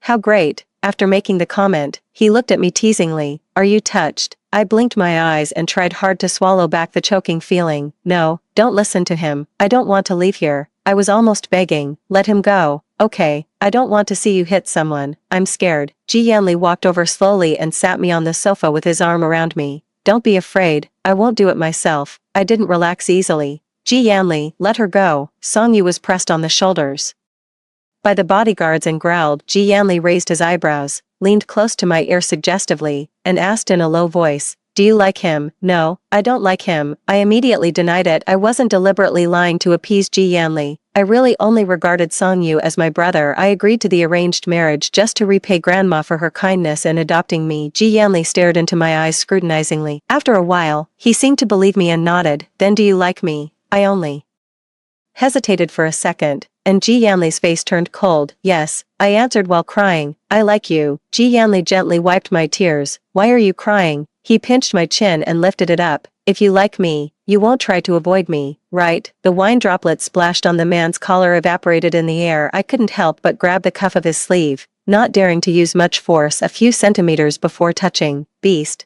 Are you trying to force her to death? Song Yu couldn't bear it anymore. Come at me directly. Why are you threatening her? Ji Yanli stopped and let me go. He pretended to be in a difficult situation and gave a soft sneer. Tong Mian, look, it's not that I'm not keeping my promise. It's your brother Song Yu who keeps courting death again and again. Ji Yanli walked over, grabbed the back of Song Yu's neck, and forced him to lower his head. How much ability do you have to show off? As he spoke, he pressed Song Yu's neck down. His face was getting closer and closer to the broken pieces of the wine bottle on the floor. Ji Yanli, if you don't kill me today, I will come again to save Mian Mian. I held the phone and shouted out in a breakdown, Ji Yanli, don't touch him anymore. You're violently beating others in a group. If you take another action, I'll call the police. Not pretending anymore. Ji Yanli still had that calm and confident attitude. He raised his chin. Go ahead and call. What do you mean by violent group beating? He broke into a private residence. I'm just defending myself, Ji Yanli squatted in front of Song Yu and casually picked up a piece of glass shard. You can try and see who the people's police will take away when they come. My face gradually turned pale, and I let my hand drop feebly. The phone fell to the ground accordingly. Ji Yanli played with the piece of glass shard in his hand. I nervously followed his hand with my gaze, afraid that he would stab Song Yu with it. He smiled meaninglessly. As for you, don't keep talking about killing people. Do you understand the law? Here's what we'll do. He looked at the glass shard and then at Song Yu. If you swallow it, I won't pursue this matter today. How about it? Or, I'll have someone force your mouth open and stuff all these pieces in, and then send you to the hospital for gastric lavage. Sweat dripped from the black hair on Song Yu's forehead and landed on the ground. After a period of resistance, he had no strength left. I forced myself to hold back the weakness in my legs and walked over to Ji Yanli. I barely managed a smile and hugged his waist. Stop making trouble. Okay, I'll be obedient and listen to you from now on. Weren't you going to take me to choose a dress? Let's go. You can help me choose. And I'll help you choose. Okay. Behind me came Song Yu's horse crying, Mian Mian, don't bow down to him. I seemed not to hear him and just buried my head in the crook of Ji Yanli's neck. He's so noisy. Throw him out. Ji Yanli was like caressing a docile pet, casually stroking the back of my head. Why are you being so obedient all of a sudden? Weren't you still threatening to call the police? I was wrong. I overestimated my abilities. Ji Yanli's hand moved down and rubbed my ear. Mian Mian, since we're going to act, we might as well do it thoroughly, he said in a voice that only the two of us could hear. Then he turned my body around to face Song Yu. Tell him, are you willing to marry me voluntarily? I knew that my bitter smile must look very ugly at this moment, but Ji Yanli behind me was like a gun pointed at my head. Song Yu, I really want to marry Ji Yanli. Please don't bother us anymore. It really bothers me. Song Yu opened his mouth with difficulty but couldn't say a word. The sadness in his eyes was about to overflow. I'm sorry. He was apologizing for not being able to take me away and forcing me to agree to marry Ji Yanli. Song Yu was sent away, and it was as if all my strength had been drained from me. I knelt and sat on the carpet, motionless. I didn't lay a finger on that idiot. What are you still dissatisfied with? Ji Yanli stood in front of me, looking down at me. I replied feebly, nothing. I'm very satisfied. He bent down and picked me up, carrying me towards my room. He's just a useless coward. That car accident wasn't an accident. It was man-made. I looked up. Ningxi ordered someone to do it, he added in a cold voice. When he found out, he didn't do anything. He just kept crying in front of your tombstone. I stared at him in a daze, and my intuition led me to ask, what about you? Ji Yanli stopped in his tracks, and his black eyes looking at me were bottomless. I killed her. I instantly lost all ability to think. Ji Yanli's eyes were dark and gloomy. She planned everything, just to make me watch you die in front of me on the spot. Should such a bitch die in this life? Ji Yanli's extraordinary hatred for Ningxi could now be explained. I suddenly remembered the last words Ji Yanli said to Ningxi at that time, so I paused for a moment before asking softly, what's happening to Ningxi now? Ji Yanli's tone was light, as if he was talking about something insignificant. She's in a mental hospital. A cold sweat broke out in my palms. Ningxi killed me, and Ji Yanli avenged me by killing Ningxi. Even in this life, he had the foresight to lock her up in a mental hospital to prevent her from hurting me. But my first reaction wasn't gratitude. What welled up in me was fear. Fear of the madness and paranoia of the man in front of me. Ji Yanli placed me on the bed and then pressed down on me. I turned my head away in rejection and put my hand on his shoulder. No, why? He didn't move, and his voice was so soft that it was almost a whisper. Ji Yanli, you and I both know the reason. Don't force me to hate you even more. Ji Yanli's hand slid down to my waist. Tong Mian, what do you hate about me? Is it just because of Song Yu? He straightened up and began to unbutton his clothes from top to bottom. His voice was unhurried. When someone hurt you, I took revenge for you. Since the first time I saw you after returning to the country, I've avenged all the bullying you've suffered. Now you're telling me that you hate me because of a useless childhood sweetheart. I can die for you, can he? At that time, I just thought he was saying it casually in an extreme mood, but you've been forcing me, even house arrest me. Ji Yanli stopped just as he was unbuttoning one of his buttons. The lamp above His head was just blocked by him. The dim yellow light haloed around him, making it hard for me to see his expression clearly. The next moment, Ji Yanli suddenly got up. All the things on the bedside table were swept to the ground by him with a crash. I shrank back in fright. His gaze slowly moved from the mess on the ground to me. He asked emotionlessly, "Then what should I do? The first time I saw you in this life, you were about to marry Song Yu. Did you ever give me a chance? So what's the meaning of my living this life again? Is it to watch you fall in love with someone else and marry someone else? You all will have a fulfilling life, while I'm still trapped in the past, trapped in the nightmare of that car accident. Is that fair to me?" Ji Yanli suddenly lost control. He picked up the fallen table lamp and smashed it against the empty wall beside me. "Speak." Facing him like this, I couldn't provoke him any further. Tears slowly welled up in my eyes as I looked at Ji Yanli. "Hi." Sobbed softly. "Are you going to hit me?" Ji Yanli stared at me intently. After a few seconds, he closed his eyes. He sat down by the bedside and gently hugged me into his arms. "No, I will never hurt you. Did I scare you?" He raised one hand and gently rubbed my head. "I'm sorry, Mian Mian." But I wasn't soothed. I still cried intermittently. Ji Yanli also kept coaxing me softly, until I was tired from crying and fell asleep. In a half-awake and half-asleep state, a gentle kiss landed on my forehead. I fluttered my eyelashes and fell into a deep sleep.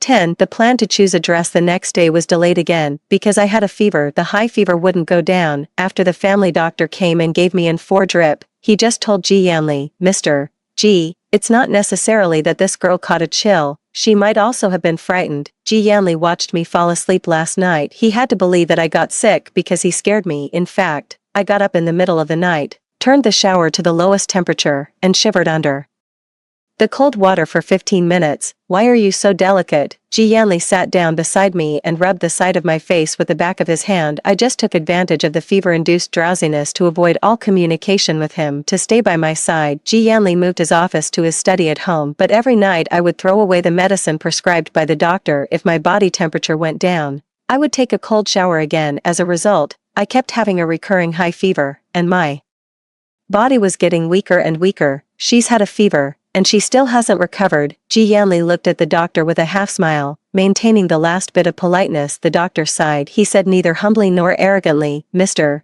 Ji, long-term psychological problems can lead to a decrease in immunity, and it's not uncommon for the illness to relapse. This girl is getting weaker day by day. If the root cause of the illness can't be treated, she might get seriously ill, or even the rest of the words were self-explanatory. It was a long time after the doctor left that I heard the approaching footsteps. Ji Yanli lowered his eyes and suppressed all his emotions. "Do you hate me that much?" I coughed twice but didn't respond. Ji Yanli silently helped me up to drink some water, then helped me lie down again and tucked in the corner of the quilt. He didn't say anything and left. I knew that he was already starting to waver. I might be even more despicable than Ji Yanli. I knew that Ji Yanli liked me and bet on his reluctance to let me go. I hurt myself to force him to let me leave in this life. Every time Ji Yanli forced me and made me emotionally break down, I never thought of fighting him to the death. Being reborn was a second chance for me to make up for my regrets and choose my life again. It wasn't worth it to fight someone to the death. 11. When I thought I was almost going to die of illness and was about to take the medicine because I couldn't hold on anymore, Ji Yanli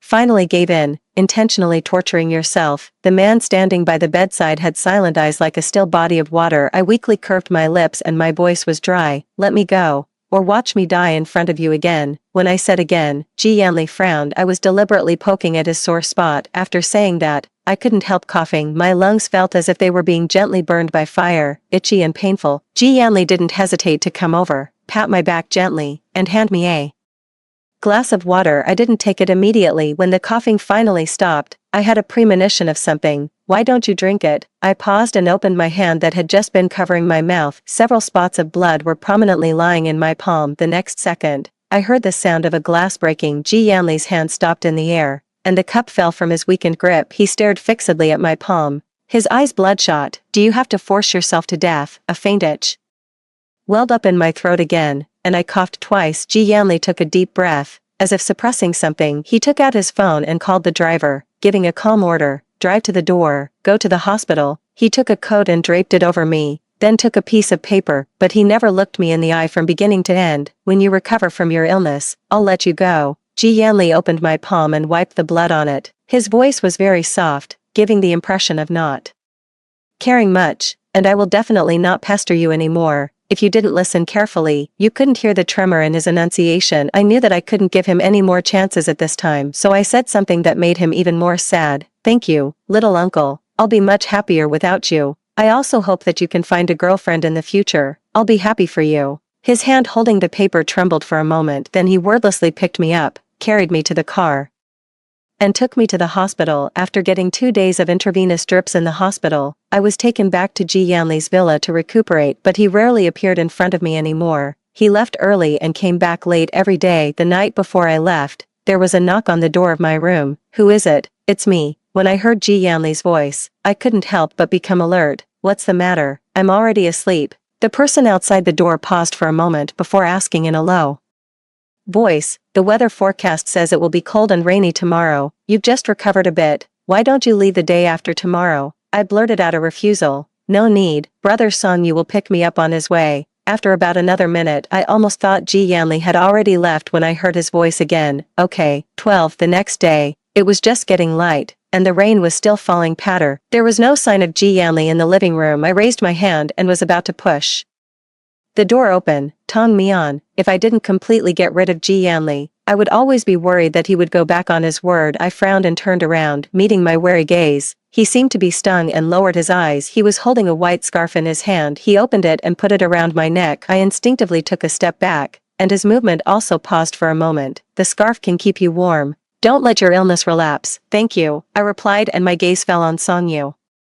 Outside the window, I thought that my eagerness to leave was written all over my face. Ji Yanli smiled self-deprecatingly and said slowly, maybe I really have some psychological problems, which is why I tried every abnormal means to keep you. Sorry. Only then did I look at him directly. The man in front of me had a hint of tiredness between his eyebrows and eyes. After a long time, I just nodded. Then I opened the door and left. I didn't look back even once. In the following years, as Ji Yanli promised me, he never appeared in front of me again. It wasn't difficult to fall in love with Song Yu. He always put me first in everything. He wasn't overbearing or violent. He would always listen to my thoughts gently, but he definitely wasn't lacking in a sense of responsibility either. I agreed to Song Yu's proposal in the late autumn of the 3rd year. This time, there was no business arranged marriage. It was just driven by pure love. On the day of the wedding, I didn't send an invitation to Ji Yanli. Only grandma called him, but on the day of the wedding, he still didn't show up. Later, I heard from Song Yu that Ji Yanli actually gave the project to Song Yu among Song Yu's company and another competing company. One day, on a whim, I went downstairs to the company to wait for Song Yu to get off work. A car quickly passed by in the nearby parking lot. I hadn't thought of Ji Yanli for a long time, but at that moment, I suddenly remembered. Ji Yanli used to have a car of the same series. Mian Mian, Song Yu's voice interrupted my trance. I raised my lips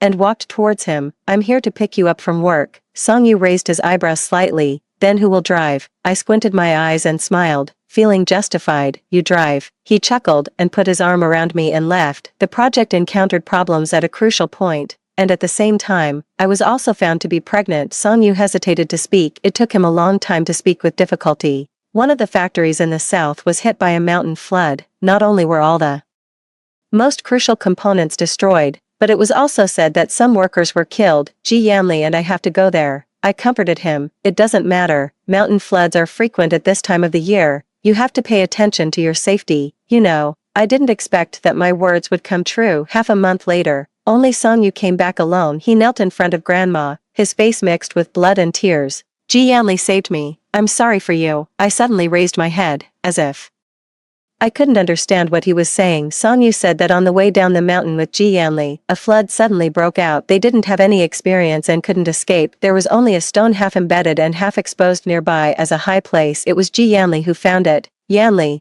what do you think about Mian Mian's marriage with the Song family? When Song Yu turned his head, a torrent suddenly gushed out, and he couldn't see Ji Yanli's figure anymore. He was prepared to die.